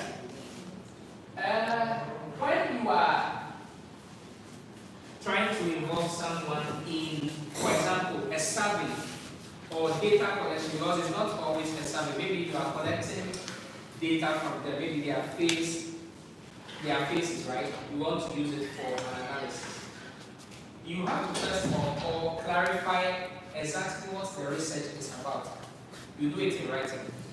Okay? Then also, if they are stressed out, you have to what? Make them calm down forward. You conduct the survey or collect their information. And also, if they have certain reactions to whatever you're coming to, you also have to take note of them. If you have to what? you halt it. If you have to continue, you continue. And then the participants should also feel good about it. If the participant is uncomfortable, just leave that particular person. Okay? Don't. And then also the last one, which is very important, is what? Confidentiality. Don't collect data of a participant and then go and disseminate it out there that this is what this person thinks or this is what this person is saying. Okay? So most of the time we don't collect their names. We just make sure that you can collect every background information about the person, maybe the person's name, the gender, and any other information, right? But we don't collect their names because we are supposed to keep it as confidential as possible. Okay? So this is an example of an institutional consent form, right? I hope you can see it. Right? So this is written to whoever is involved to make sure that the institution seeks approval. Okay? I hope you can all read. Okay? So in this, we state exactly what the person is working on. First of all, the person's name, what the person's role is in the institution, meaning that the person is a student, right? And then this is the topic that the person is working on. And then any information gathered would be strictly for academic and be treated as what? Confidential. And then we'll be grateful if you finally offer any assistance that we require, right? If we write this letter to the institution, then they also have to write an approval that you can go ahead and collect data from us. Okay? Hello? Okay. It's good. Alright, let me pause for questions before we continue. Yes. Any question?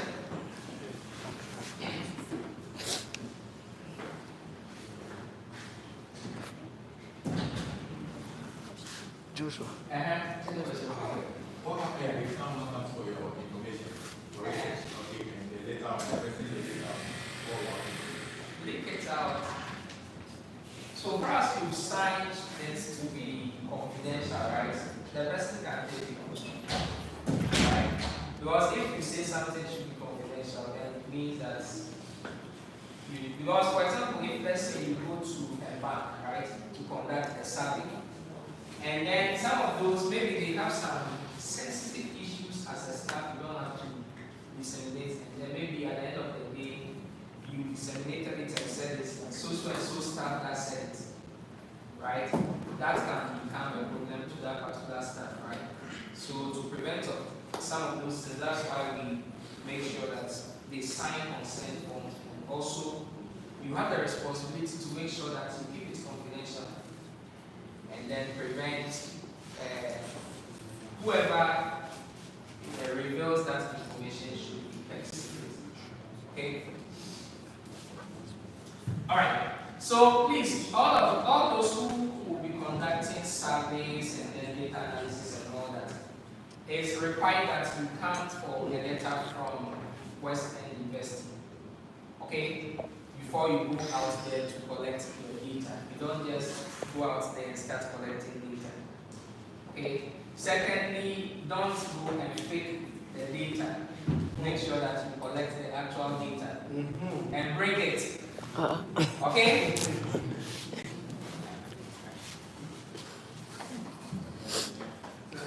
Yeah.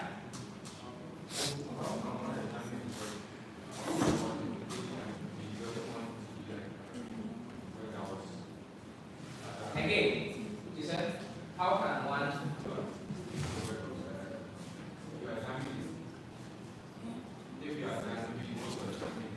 examine against the jury? Okay, that's what we are going to look at, right?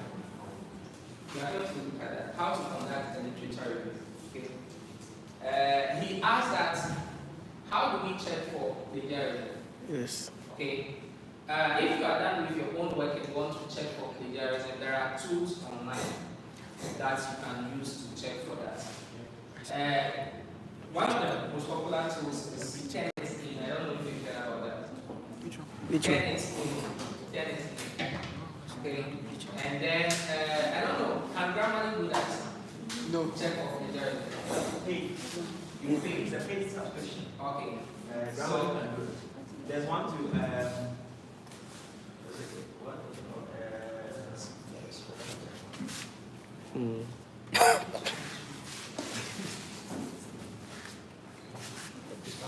Quillbot. There's one Quillbot. called Quillbot. Quillbot. Yes. Okay. For the journal check. Yes. Okay. Yeah, we have them. And also, there's this one, plagiarism X. Plagiarism X, right?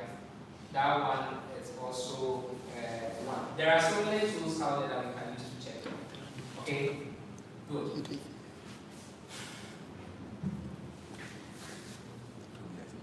Alright, so someone will ask, what is a literature review? What is a literature review? Like a summary. Okay. Anytime you are conducting a research, right, you are likely not to be the first person to come out with that idea. Okay? Maybe for all you know, that idea has been in the system for long and people have explored various aspects of that idea. So we conduct literature review to check what others have already done about that particular topic area. Okay? And then we can, based on that, to what? Also produce our view of that particular topic area. Okay? That is why we conduct literature review. So we just want to look at some basic ways of which we can conduct a literature review. So literature review is simply discussion of published information in a particular subject area. Okay? Published information in a particular subject area. So why do we perform literature review? First of all, we want to uncover what is already known. Okay? We also want to demonstrate what the research is, and if there is something new that it addresses where the research is needed. We also want to build a solid background with theoretical foundation for what we are coming to study. Okay? We are performing a what? Or forming a what? Strong theoretical background for whatever we want to study. So, what we are doing, I will also have to make sure that we justify particular methodologies that we want to use. So maybe you want to use a particular method in your data analysis, for example, regression analysis, right? Then you have to make sure that you also tell us about how others have used regression analysis on the same field. Okay? You tell us about that, and then it justifies whatever you are coming to do. And then you can also use it to compare and contrast what? Your results. Your own results, right? Meaning that you come out with your own results. You want to compare it to what is in literature. And it also proves your credibility. So when we find such work, where do we find such work? I first of all mentioned the first one, the third one, which was the Google Scholar. You can also use Google directly to search, okay? And then we also have some unprescribed sources like this one, the first one. I say unprescribed because some of the research are supposed to be bought, meaning that you have to buy it. So if you use this site, it means that you bypass that. Even if it's for sale, you are getting it for free, right? So you use it at your own risk. Okay? By this one, sci/app.se, right? You can mostly get there's paid versions of these academic papers on this site. Okay? All you do is to type the title and then it will give you the particular research. Okay? And then you can also search for it in research articles. You can find references that others have already used. And then use it for your research. You must also know that not all published material is equal in quality. Okay, some are very high. They must first of all be peer reviewed. Okay, you shouldn't just maybe use any source at all. Whether you saw a blog, right? You saw a blog about something and then you cite it. It should be a very credible source. So mostly it's advised that you use peer-reviewed journals and then conference articles. Okay? Good.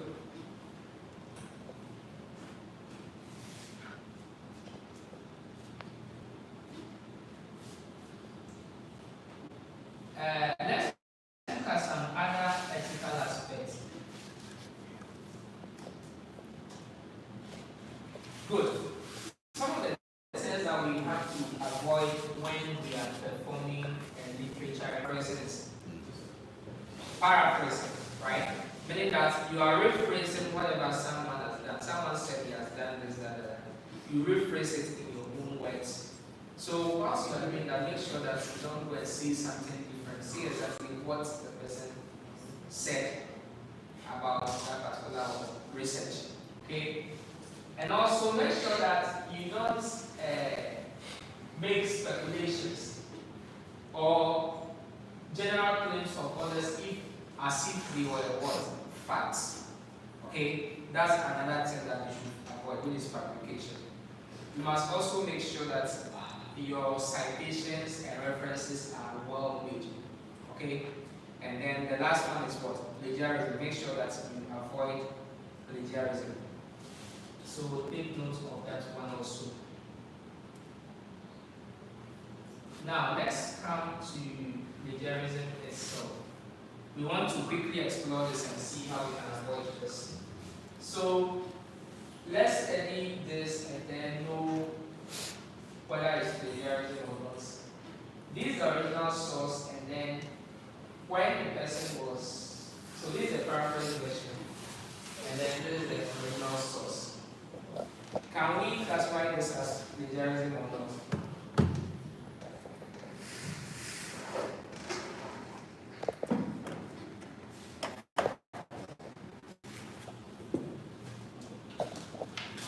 Smith. I have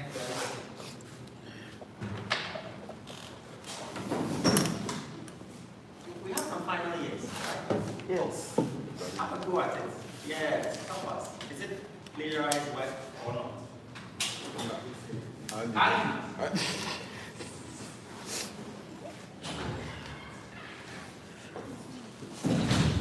You know the final work or not?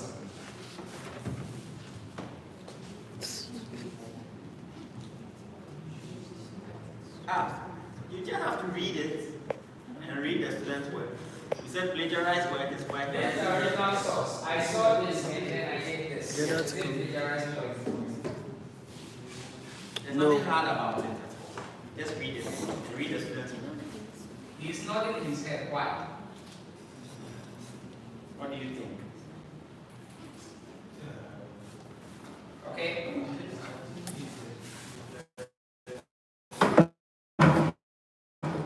Okay. Speak loudly to the class, right?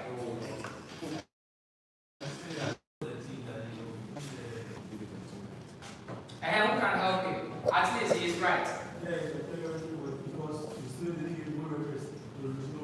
Very good. Wow. Let's clap for him. Yes. So those of you in final year, please take note, right? So he was able to explain what was written here, right? But he did not cite this person. Okay? You see this one was not cited. Okay?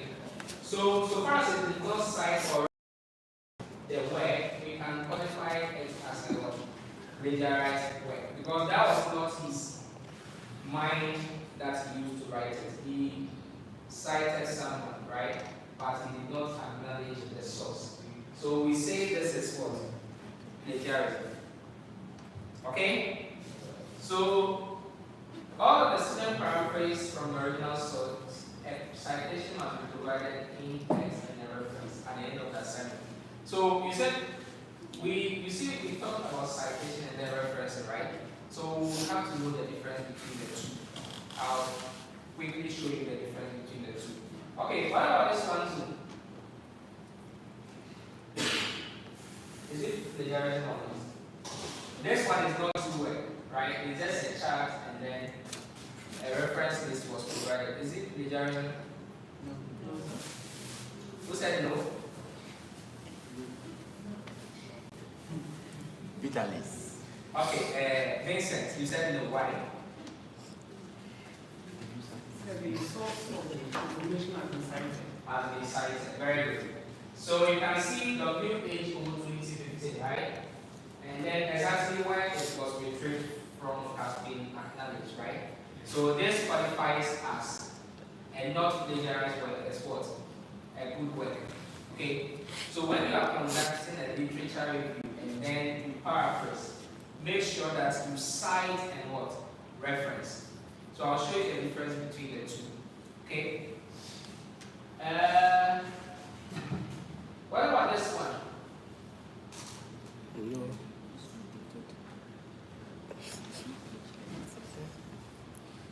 No. Is what? Okay, this one, let me explain the context of whatever is happening. For this one, he wrote this particular article, right? He wrote this particular article and then he wrote this same article. But when he was writing this one, even though he took the word from here, he thought it's for him, so he did not cite it. Is that also plagiarism? So in this case, he thought, okay, the one I wrote here, because it's for me, I don't need to cite it. Is it plagiarism? No. And who said no?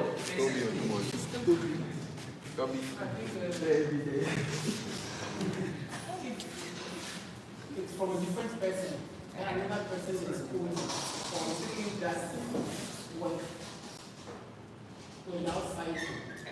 That is where you come from. But it belongs to the same person. So I don't see where your name comes in. Because it's not that very protecting anyone. It's not citing any other person. Okay, any counter argument? He is saying that so far as it belongs to him, he doesn't see the need to cite it again. Any counter arguments? Hello? Any counter arguments? Okay, well, he is wrong in the sense that even if it belongs to you, right, you have to cite it. Because so far as you just disseminated it out there is what? Public knowledge now. It doesn't mean it necessarily what belongs to you. You have to what? Own it at all times. Make sure that you cite it even if you lose it. Okay? That is the rule in the research community. So make sure that you cite.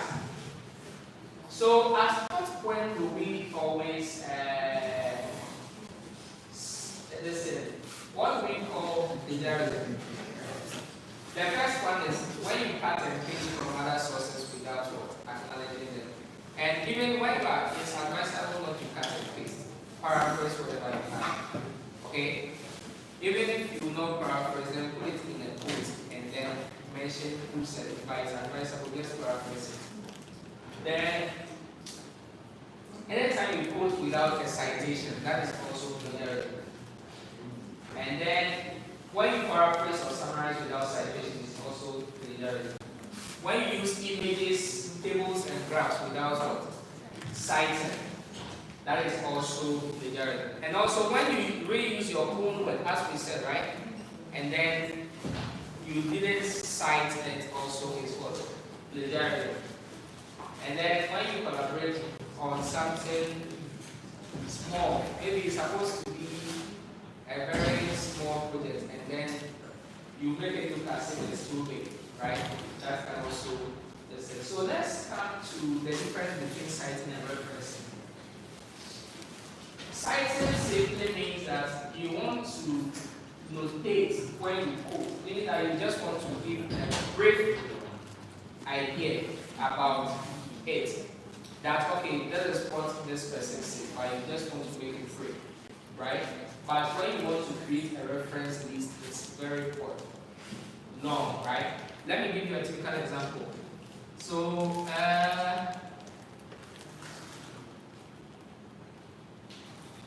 we all know this website, Wikipedia, right? Hello?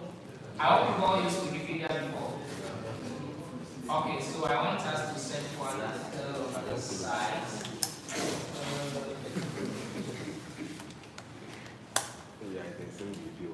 Which one should we go to? Okay, let's go to this controversial one, this one. Alright. They say Israel declares a state of war, right? So, I want us to even pick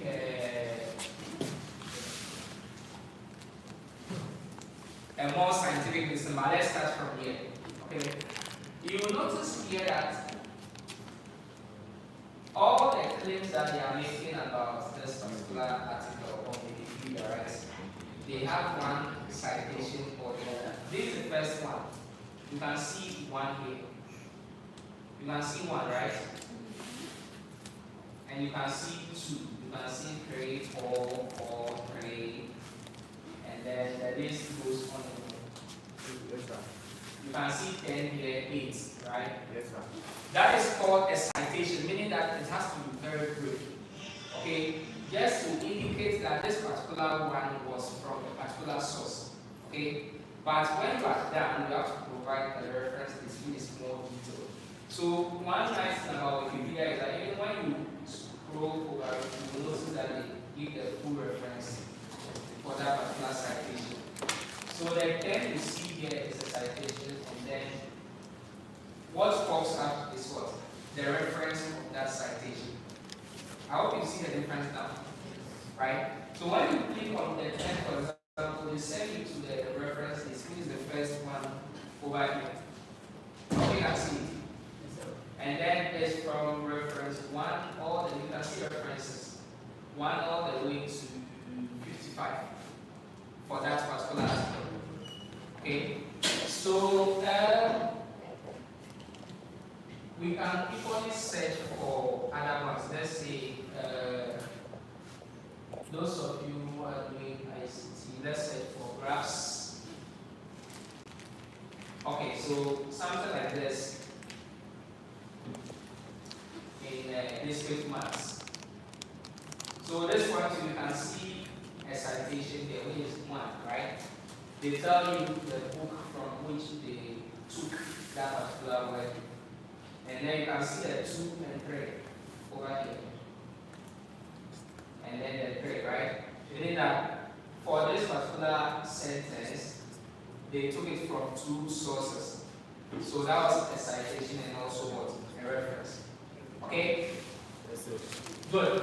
So it goes on and on. So let me show you another example. Let me show you another example from an actual research work.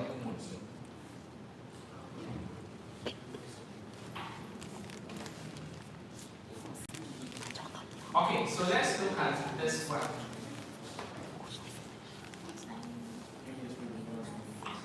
Okay, can you see this research work? The title is what? Financial literacy among working youth in urban India, right?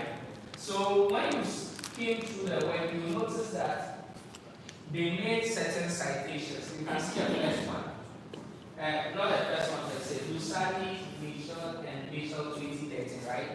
This is another style of citation. We have several styles, okay? This is another style. So because of time, I will not go through the styles with you. When it's self-explanatory, I'll share the PPT with you, right? When you read through the PPT, you see all the styles and exactly how to cite them, okay? So that you, but for our university, we use the American Psychological Okay, we use the APA style for our citation. It looks somehow like this. Okay, it looks like this. Where you state the last name of the person and the year. Okay, and the year with which the person was conducted the research. So this is called the citation, and then it's called the reference. So let's go to the reference list.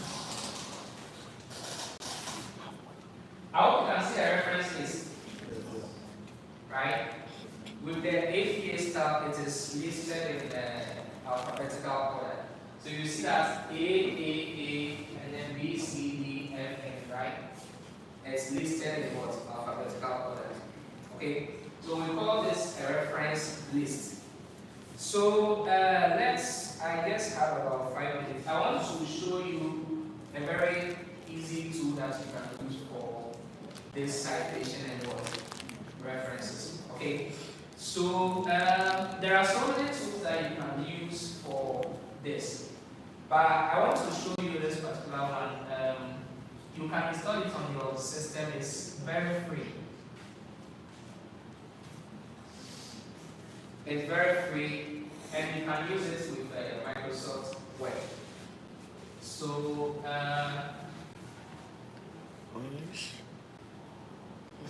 the name of the tool is Mendeley. Okay? So, when you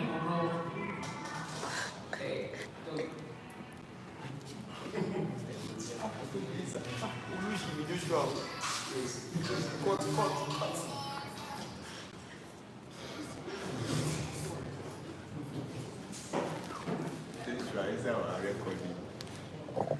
all my sources for me. So here are already cited sources that I've used before, right? But I want to show you how you can create a new one. So you can add a new collection. First of all, meaning that based on what you are working on, you can what? Add your collection. So this, we are working on a seminar. So I create a folder for our seminar. So when I go there, you see that it's empty, right? Good. So from here, I can add my sources. Okay? Meaning that there are several ways of adding sources. I'll show you at least 3 ways of adding a source. Okay? The first one is that you can just upload the paper directly and then it will load it for you. It will load all the information that paper contains. So let me search for a paper on my computer and then I show you how it is done. I'm coming, let me search for a paper.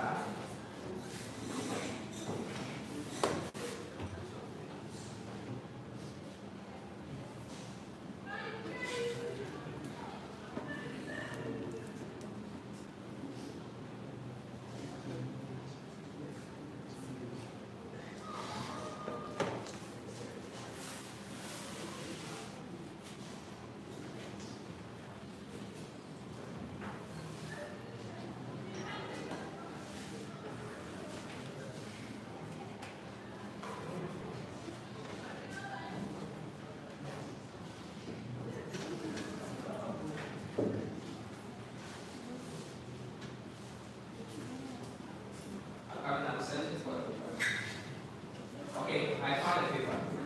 Assuming that I want to upload this paper, right? And today is a paper that I want to upload into that file, and then it will collect all the data for me, right? So these are the steps involved. I think I can close it now.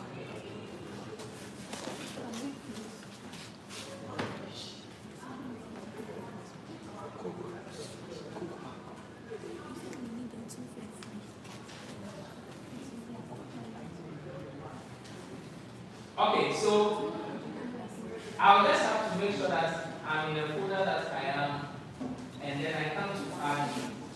Okay, so now the file is already on my computer. Assuming that I've downloaded it to my computer and then I want to upload it, right?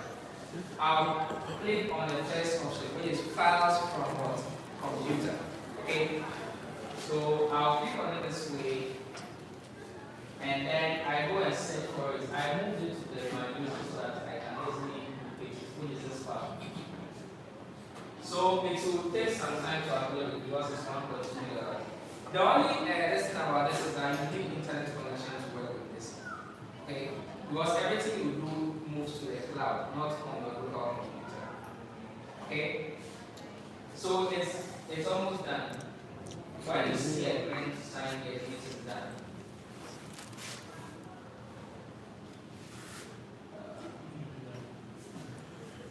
Since my internet is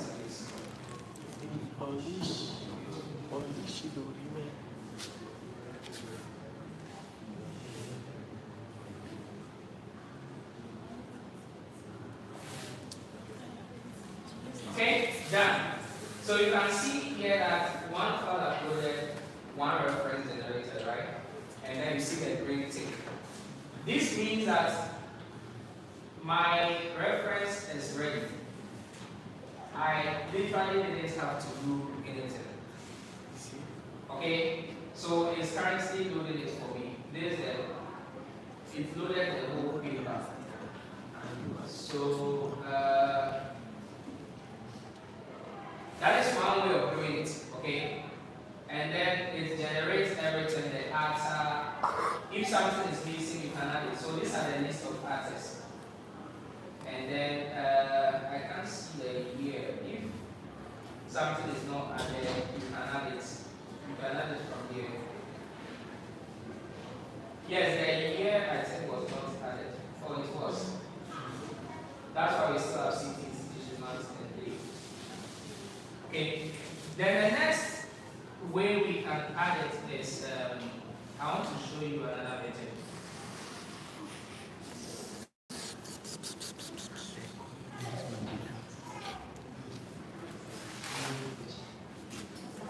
Okay. So the next method is maybe you went to a website, right? Where they generated the link for you. I want us to, let's try this one.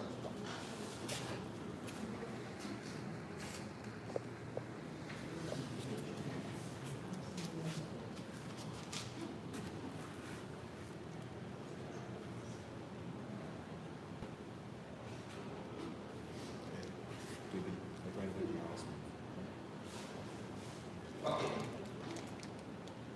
Yes. Let me just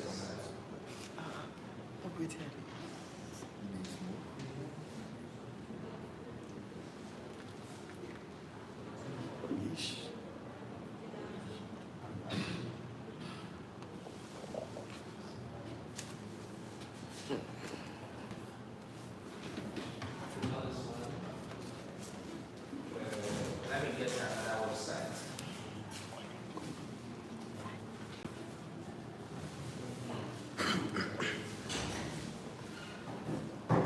Very good. So you see this website like this, right? Even though it's for sale and then maybe we think we have a citation from it, right? You can see this link here. Cite this article. Okay? So from here, they have files that you can use. So can you see download citation? Yes. Right? So you click on the download citation. So they will give you 3 types of format. There is one called .bib. Okay? Let's look at the format available. Okay, this one is RIS. I hope you can see RIS here. Sometimes it can be BIB. Okay? So this one is RIS, right? So let's download it. I'll download it into my music folder so that I can easily locate it. So you can see nature citation. So take note of it, right? Alright, so it's been downloaded. So let's go and cite it. Okay? So I come to the mandate and then I add a new file. So I'll go to what? import. Okay, from the import, because it's an RIS file, I click on RIS. Okay, so I click on RIS.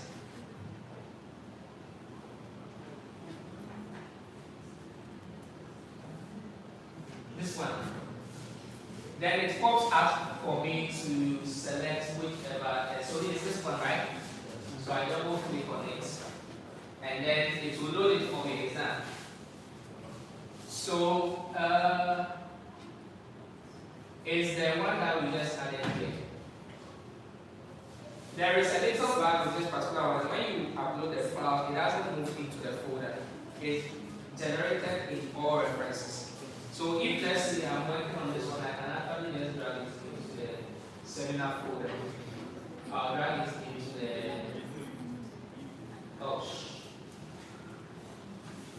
I'll just drag it into the seminar folder this way. Here. Then it's here. So the two of them are here. So every information about that particular paper is here, right? Good. So whilst I'm working on a particular research and I need to cite, I can easily go and then do it. So let me quickly take you through that. So I'll just create a little report and type one sentence, right? And then we cite and then we put it there.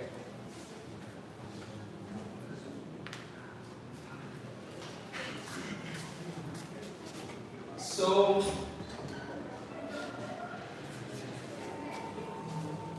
alright, so this is a project work seminar, right? So I want to cite that particular work. Mind you, when you are installing the memory, you install the one for the desktop edition. Then in your Microsoft Word also you install another plugin. Okay? When you install the plugin, when you come to the references, you see memory. Can you see the memory site here? Right? So when I click on it, it pops up to my right here.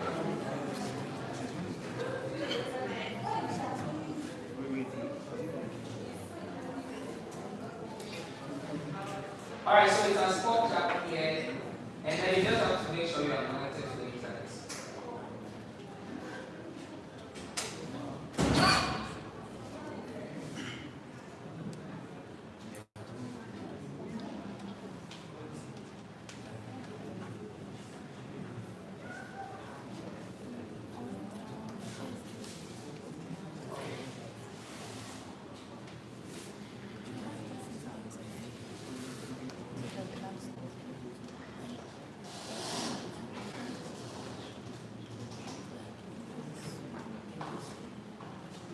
Let me just log in.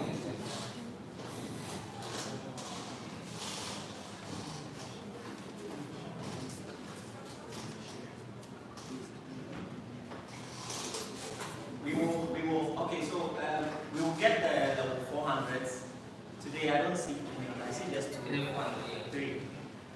So we'll get the 400s, and then we'll sit down and then we'll do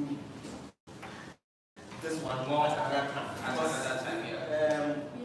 The number we are getting, it's not very encouraging. Yes, so I'll continue with this one later. Yeah. Alright, so thank you everyone.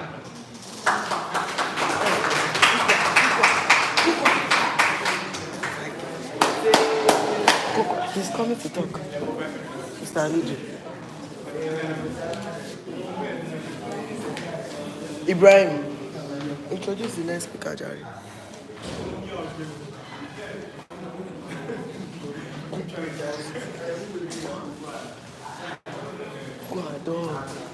Go and talk first.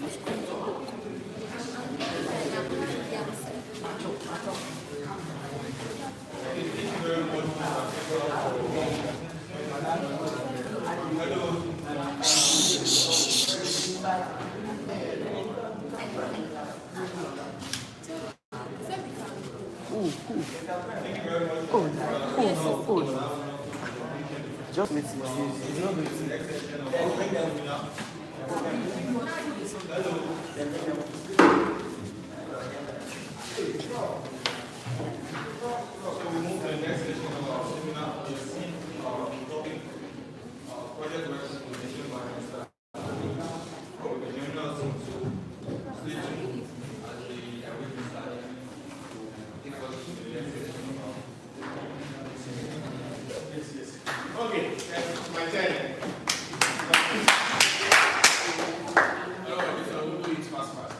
Can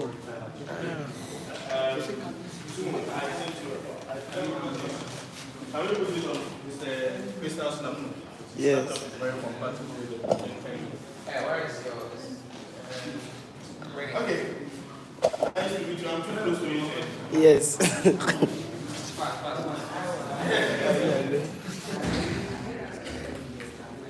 Okay, so my presentation is very simple. We are going to talk about how to survive. Yeah, they're going to talk about how to survive. It is not easy being in the university with what's called all the activities, including learning and fun. Because you have to learn and you have to have fun. You cannot always be learning. You cannot always be having fun. So the most important thing in the university is having a strategy to survive. And that is very, very, very important. So, initially I was thinking about stress management. Not talk about stress management. But I realized that I'm not good at managing my own stress. So I can't advise anybody on managing stress. so I decided that one thing that I believe I am trying to be good at is time management. And that is also very essential in the life of a university student. So today we are going to talk about time management. So we'll get to the projector working. And that I want to ask for, let's give suggestions on how we try to manage our time. What do you usually do? What is your technique for managing time? Yeah, Natalia. How do you manage time? Scheduling. Are you sure? You follow anything that you have scheduled to do? Are you sure? Schedule. No problem. How do you manage your time? Just go with the flow. Yes. Yeah. A couple of people to do that. I know. So a strategy that people do. Yeah. How do you manage your what's it called? The time. Want to say something? Let's student. Cynthia Annie. How do you manage? Yes. How do you manage your time? Because you guys do a lot of courses. You even do Chinese and sign up. I'm French. So how do you manage your time? You have to prioritize those from the most immediate. Very prioritize. With a book. Prioritization, we have different techniques of doing prioritization. Sometimes it depends on what you need to do immediately. Sometimes you need to know what is needed but not wanted but not needed but not wanted. There are several different things by which we do prioritization. Prioritization is also very, very important. Yeah. What else? Who else wants to talk? You guys are working. Andy. You guys are working now. Okay, so how do you manage your time? How do you strategize to manage time? How to do this, that's prioritize important stuff and also the one about prioritize. Okay. So to-do list, creating something like to-do list is very, very important. And these are all very important techniques. Let's see. We'll just talk a little bit about some advice that I have for you. Especially final year students, you need to be able to what's happening. So this is not my presentation. So just like we discussed earlier on, you need to keep it there. You need to remove the one that actually specifies prepare the slides and then put my name. It's not my presentation, but the information is very relevant. Yes, I cannot claim ownership of this particular presentation. It's analytical. Before you do the analytics, so you need to know, you need to practice what we preach. For graduates. What are some of the myths of time management? The very first one is that time management is nothing but common sense. Some people believe that time management is nothing. You don't need to bother too much about time management. All you need to do is to just common sense. Go with the flow. Go with the flow also works, but not always when you are inundated by a lot of activities and a lot of plans. Going with the flow does not work. Usually going with the flow, you might end up forgetting some things. Okay, so let's settle in on this. The second one is planning takes away fun. You know, some people like that level of let me just do something. You know, sometimes some people are very much close to plan, some people are not. Some people are there. Okay, so what then you do to these people like you'll be there and then someone will be like, oh, let's go to Abusu. Go and do what? Let's go. Ebuka. Spontaneity. Unnecessary spontaneity. It is fun. Spontaneity is fun. Unnecessary. But it is unnecessary. Exactly. You need to have a plan. You need to have a strategy. You get that to say that you are going to Abusu. You get to Abusu when there is no plan for what to do in Abusu. You will not be able to maximize the time. Yes. You go with the flow, you are able to maximize the opportunity, and that is the time. Okay? So yes, it might take away the fun of newness. No, just get up and do something. Yeah. It's fun. But it is not always fun. You need to strategize. Time management, I work a lot under pressure. Some of you, that's what you prefer. I do very well when there's pressure on me. I don't know how that works. Some students will wait until last minute and say that I am able to even understand my lecture notes better. Yes. And when it is getting close 1 week to exams. before exam. Yes. It's a myth, it's not true. It's true. No matter what I do, I don't have enough time. If you have time, you always have time. If you're able to balance yourself very well, you realize that you actually have space. It's like some of your rooms. You enter your own room and then you sit down and you you plan your own room, you arrange things very well in your own room. What happens? You end up realizing that you have extra space. That you did not even realize that it was there. You use the elevation, you plan, you arrange things in the wardrobe, you realize that you actually have enough space for all the clutter that is there. That is the same thing with life. If you're able to arrange things, you get space. Okay. Now we go to the truth about time management. Time management don't increase activity. I used to, when I was a master's degree student, one of the best things that I do when I go to the lab, I have a sticky note on my table and then I write out everything that I want to do. So at that time, personally, I didn't have access to internet before going outside. There was internet, people were using this, but it was not available to some of us. I remember my very first WhatsApp phone. It was some form of, I don't know, it was a Vodafone phone that they were selling phones. That was a Vodafone phone, so I bought one and I put a Vodafone SIM and had WhatsApp, so that was my very first access to WhatsApp. Okay, so some of us didn't have access to internet before going outside. So when we went outside and there was what we call phone internet everywhere you go. You have phone, internet on the phone, internet in the lab, internet in the room, there's internet everywhere. You do YouTube and Facebook. If you go to my Facebook, you realize that all my Facebook posts were within that period when I was a student. After that, I stopped. Well, because I had access, and then later on, I realized that I was going and I didn't have time to do other things. Okay?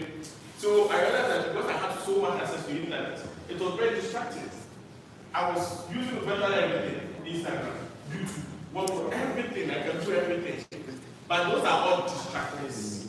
So the very best thing to do was for me to write out everything that I want to do and ensure that I make an end. You have access to what? Freedom. It reduces the stress. Some people put a lot of pressure on yourself towards examination. But if you plan yourself very well and you strategize very well, you manage your time, you reduce your stress, improve self-esteem. You'll be surprised if you don't need to explain yourself too much about why you are unable to do some assignments, why you are unable to achieve certain goals. It is all about planning. It helps with the balance in life. You are not going to be doing one thing always. Some of you are always saying it's because you are not able to balance your schedule very well. Some of you are always having fun. It's because you are not able to balance your schedule very well. You need to be able to have a balance between the two. Okay, so it helps you to reach your goals and the rest. We have 168 hours in a week. 168. Some of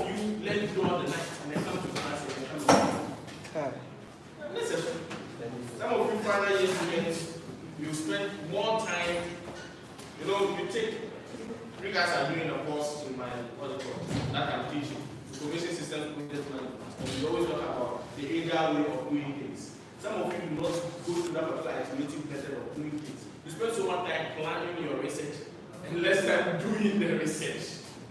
Okay, because you are using that particular waterfall approach.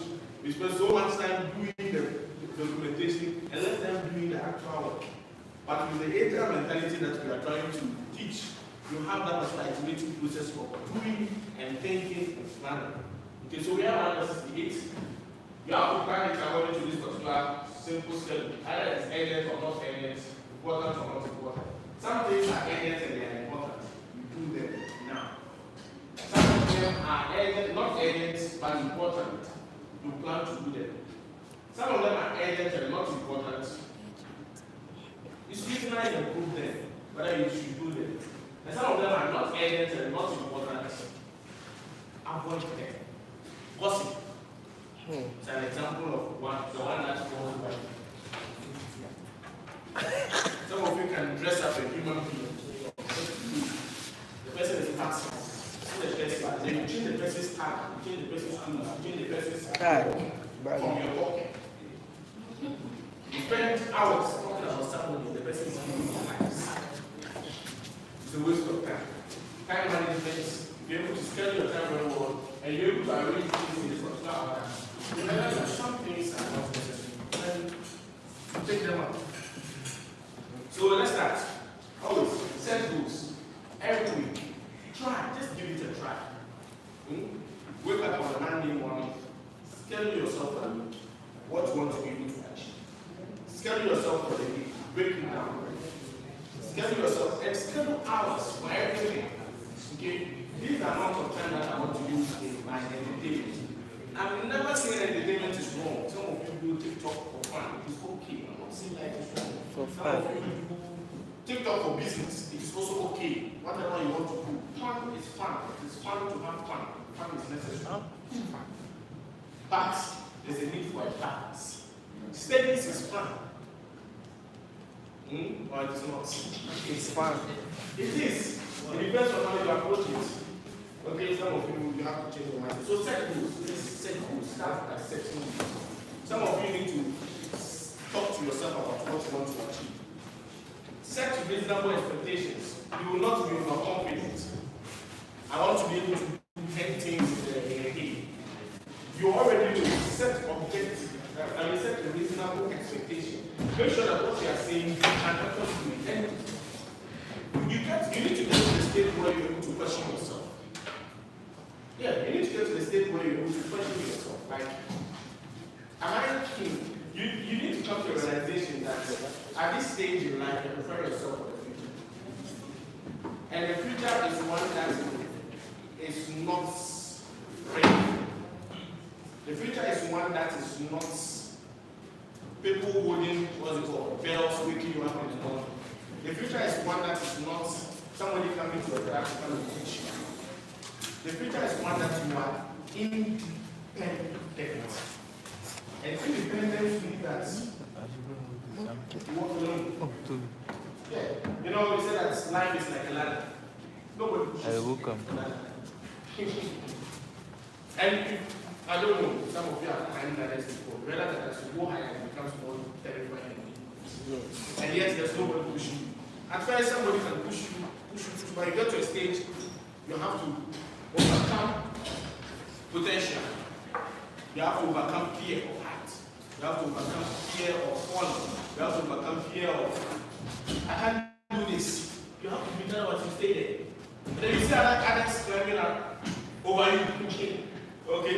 Somebody might even use you as an anchor to climb up. And you are there, you are afraid. I can't continue. You have to overcome the fear. You have to try. And the only way is by doing it slow but sure. Okay? A little bit of move, a little bit of rest, a little bit of move, a little bit of rest. That is how it works. And some of you are very restless. It's more of rest and fun than moving. Yes, there's a whole lot of story behind some of you doing like the courses that you're doing, some of you do like the topic that you're studying. You find yourself in a situation you have to overcome it. Very soon, some of you get to the field Just like you're studying courses that you hate. Now, if you're unable to overcome courses that you hate, how do you overcome jobs that you hate that will pay you? Okay? Make a schedule. Revisit and report or revise. This is the agile way of thinking. Always question yourself. Always ask yourself questions. Always revisit your plans. Are they smart? Are they achievable? Are they specific? Are they know your values? Life is all about principles. If you don't have one, you go into any direction. Come and let's do the wrong thing.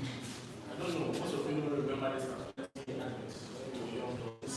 TV advert. Sorry, who are we? Sorry. They enjoy movie. I don't know. People are very, very, very young. Mr. Kesa. They are very, they don't even remember this popular TV advert. It was very, very popular. TV advert. You have attitudes. Okay, I don't know.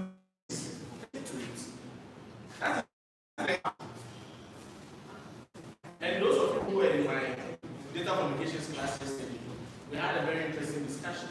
In addition to data that was what? People think that principle is about the final decision. No. Principle is about all the minor decisions that led to the final decision. Some of you think that, oh, you know, me when I become a minister, I'm not going to talk about it. Yes, me, my principle is what? But you're copying the exams. When you get the diploma. Yes. Why? Because some things are minute, but you define who you actually are. Your mind will play a lot of tricks on you that I am good. Because you are trying to talk yourself into believing. But the action is the fruits of who you actually are. The only way you can change is to change the action, not the thought. You can think about doing something bad. You can think about killing the people. You don't do it, you are good. Think about it.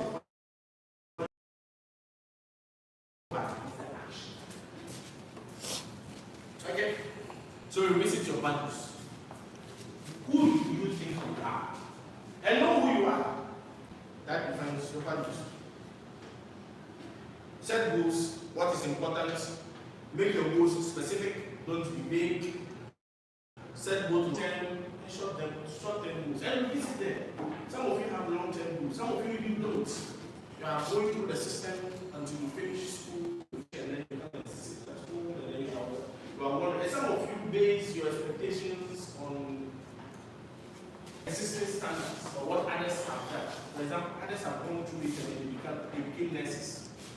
So I am also going through it and I'll get a job as a nurse.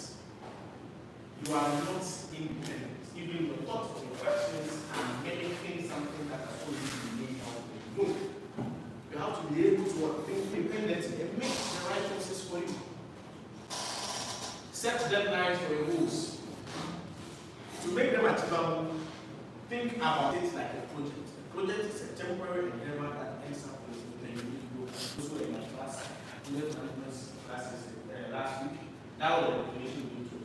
Everything should be temporary. And I told you, I tell you, that every decision should be what?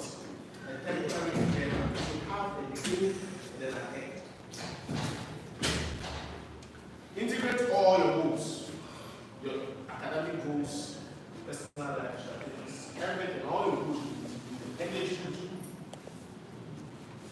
they should conform, they should come together. Okay, not want to explain too much.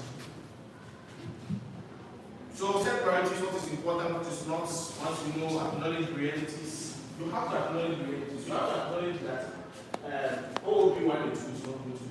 Acknowledge it. You have to understand that this is a strategy that some of these courses will be taught. Acknowledge it.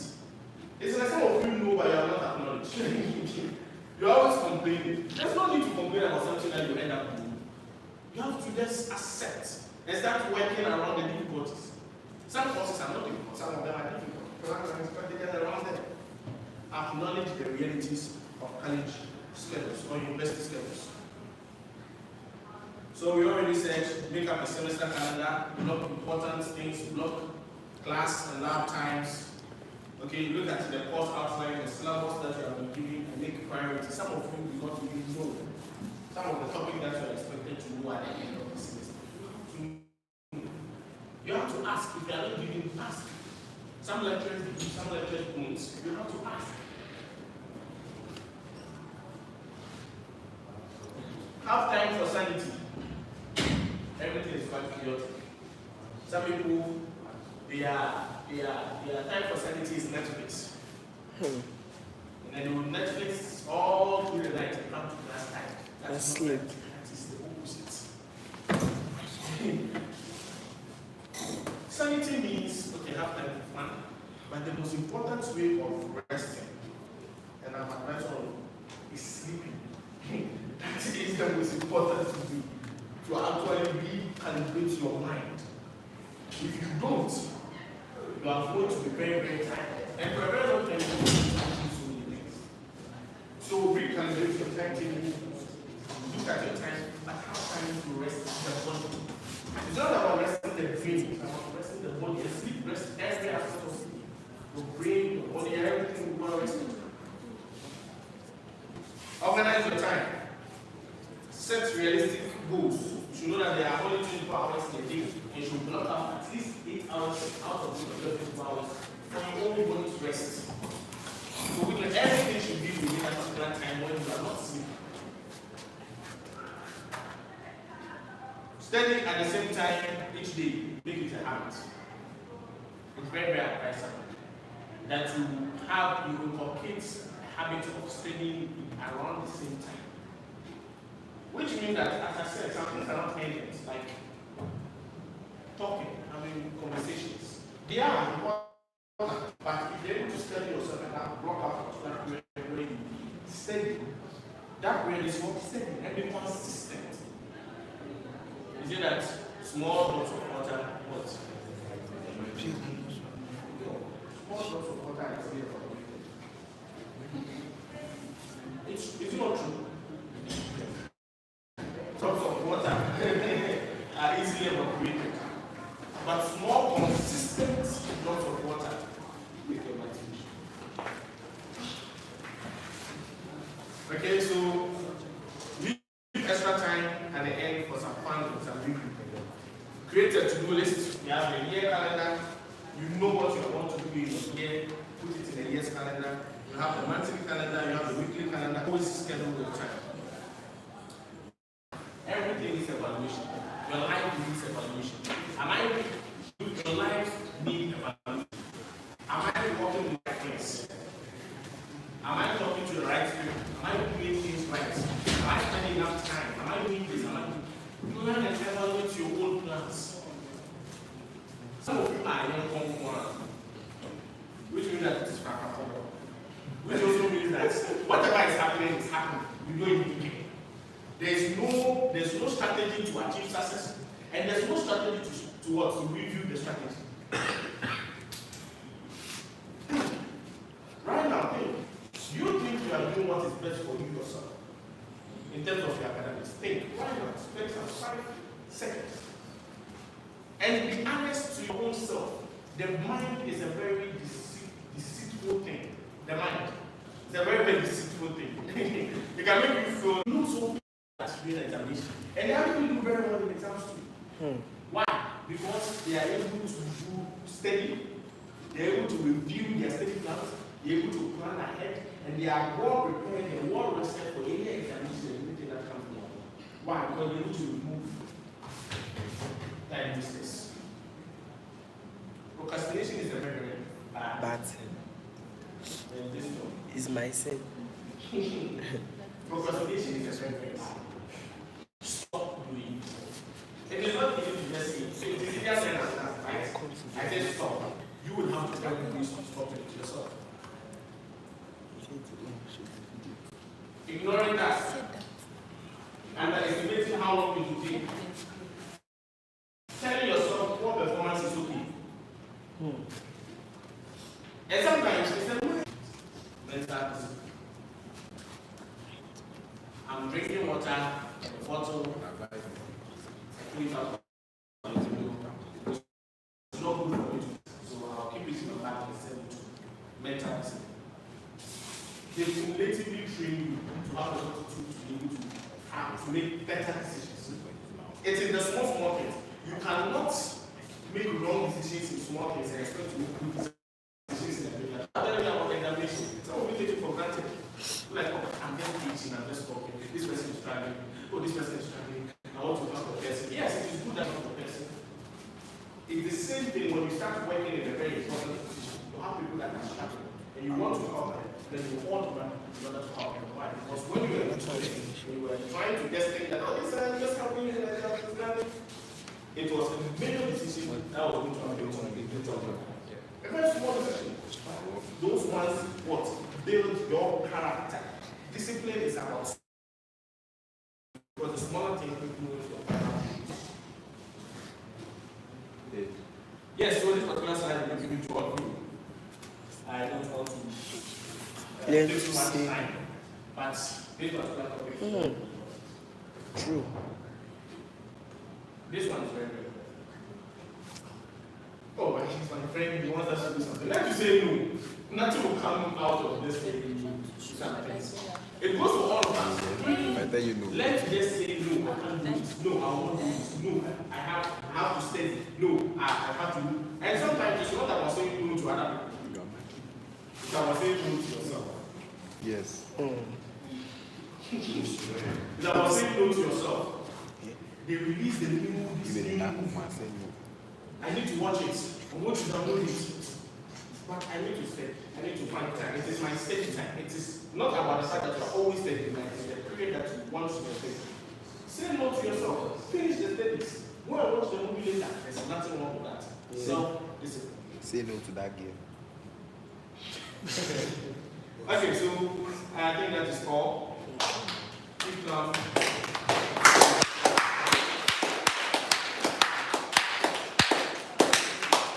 Sir, questions. Questions? Yes, do you have a question? Do you have a question? Ask them. Don't be shy. Okay, then sit there if you have questions. Yes, so we are asking. If anybody has questions, listen, some of the questions might come. It might help you. Any question? Okay, then I'm going to ask questions. Okay. I call their names. Yes. Okay, since I have questions, I believe that will be all for my presentation. My office is always open. This is like everybody in terms of discussions. The only thing I cannot help you with this one. Sir, why? That's all. Thank you, sir.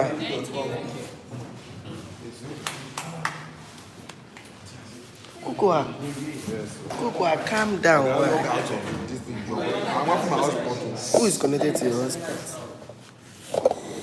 Where is she?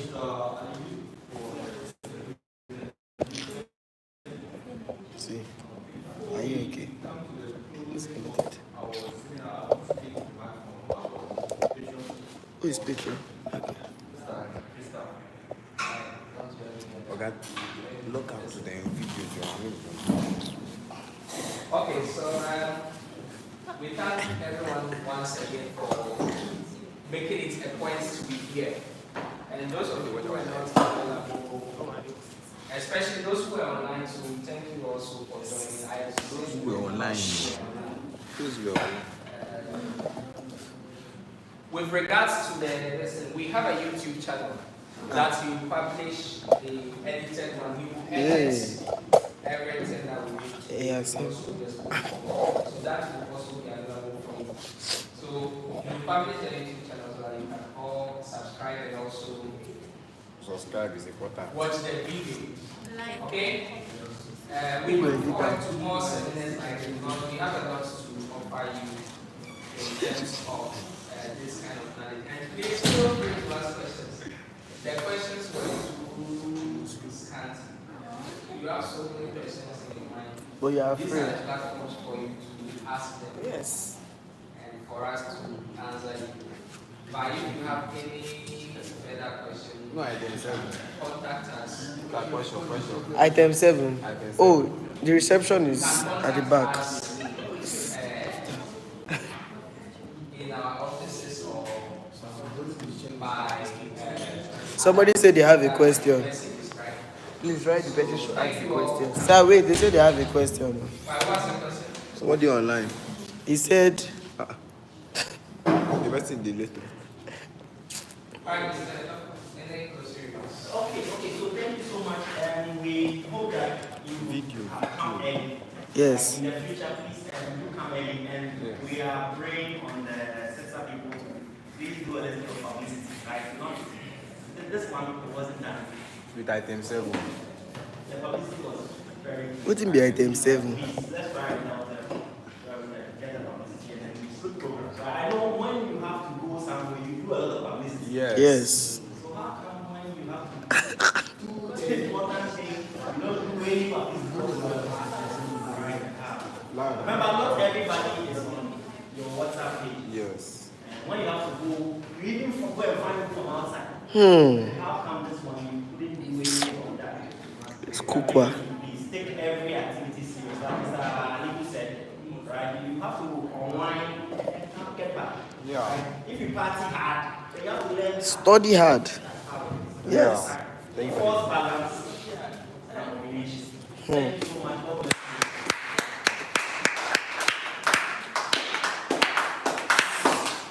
Yes, thank the students. Can I? Beg, I don't end stream.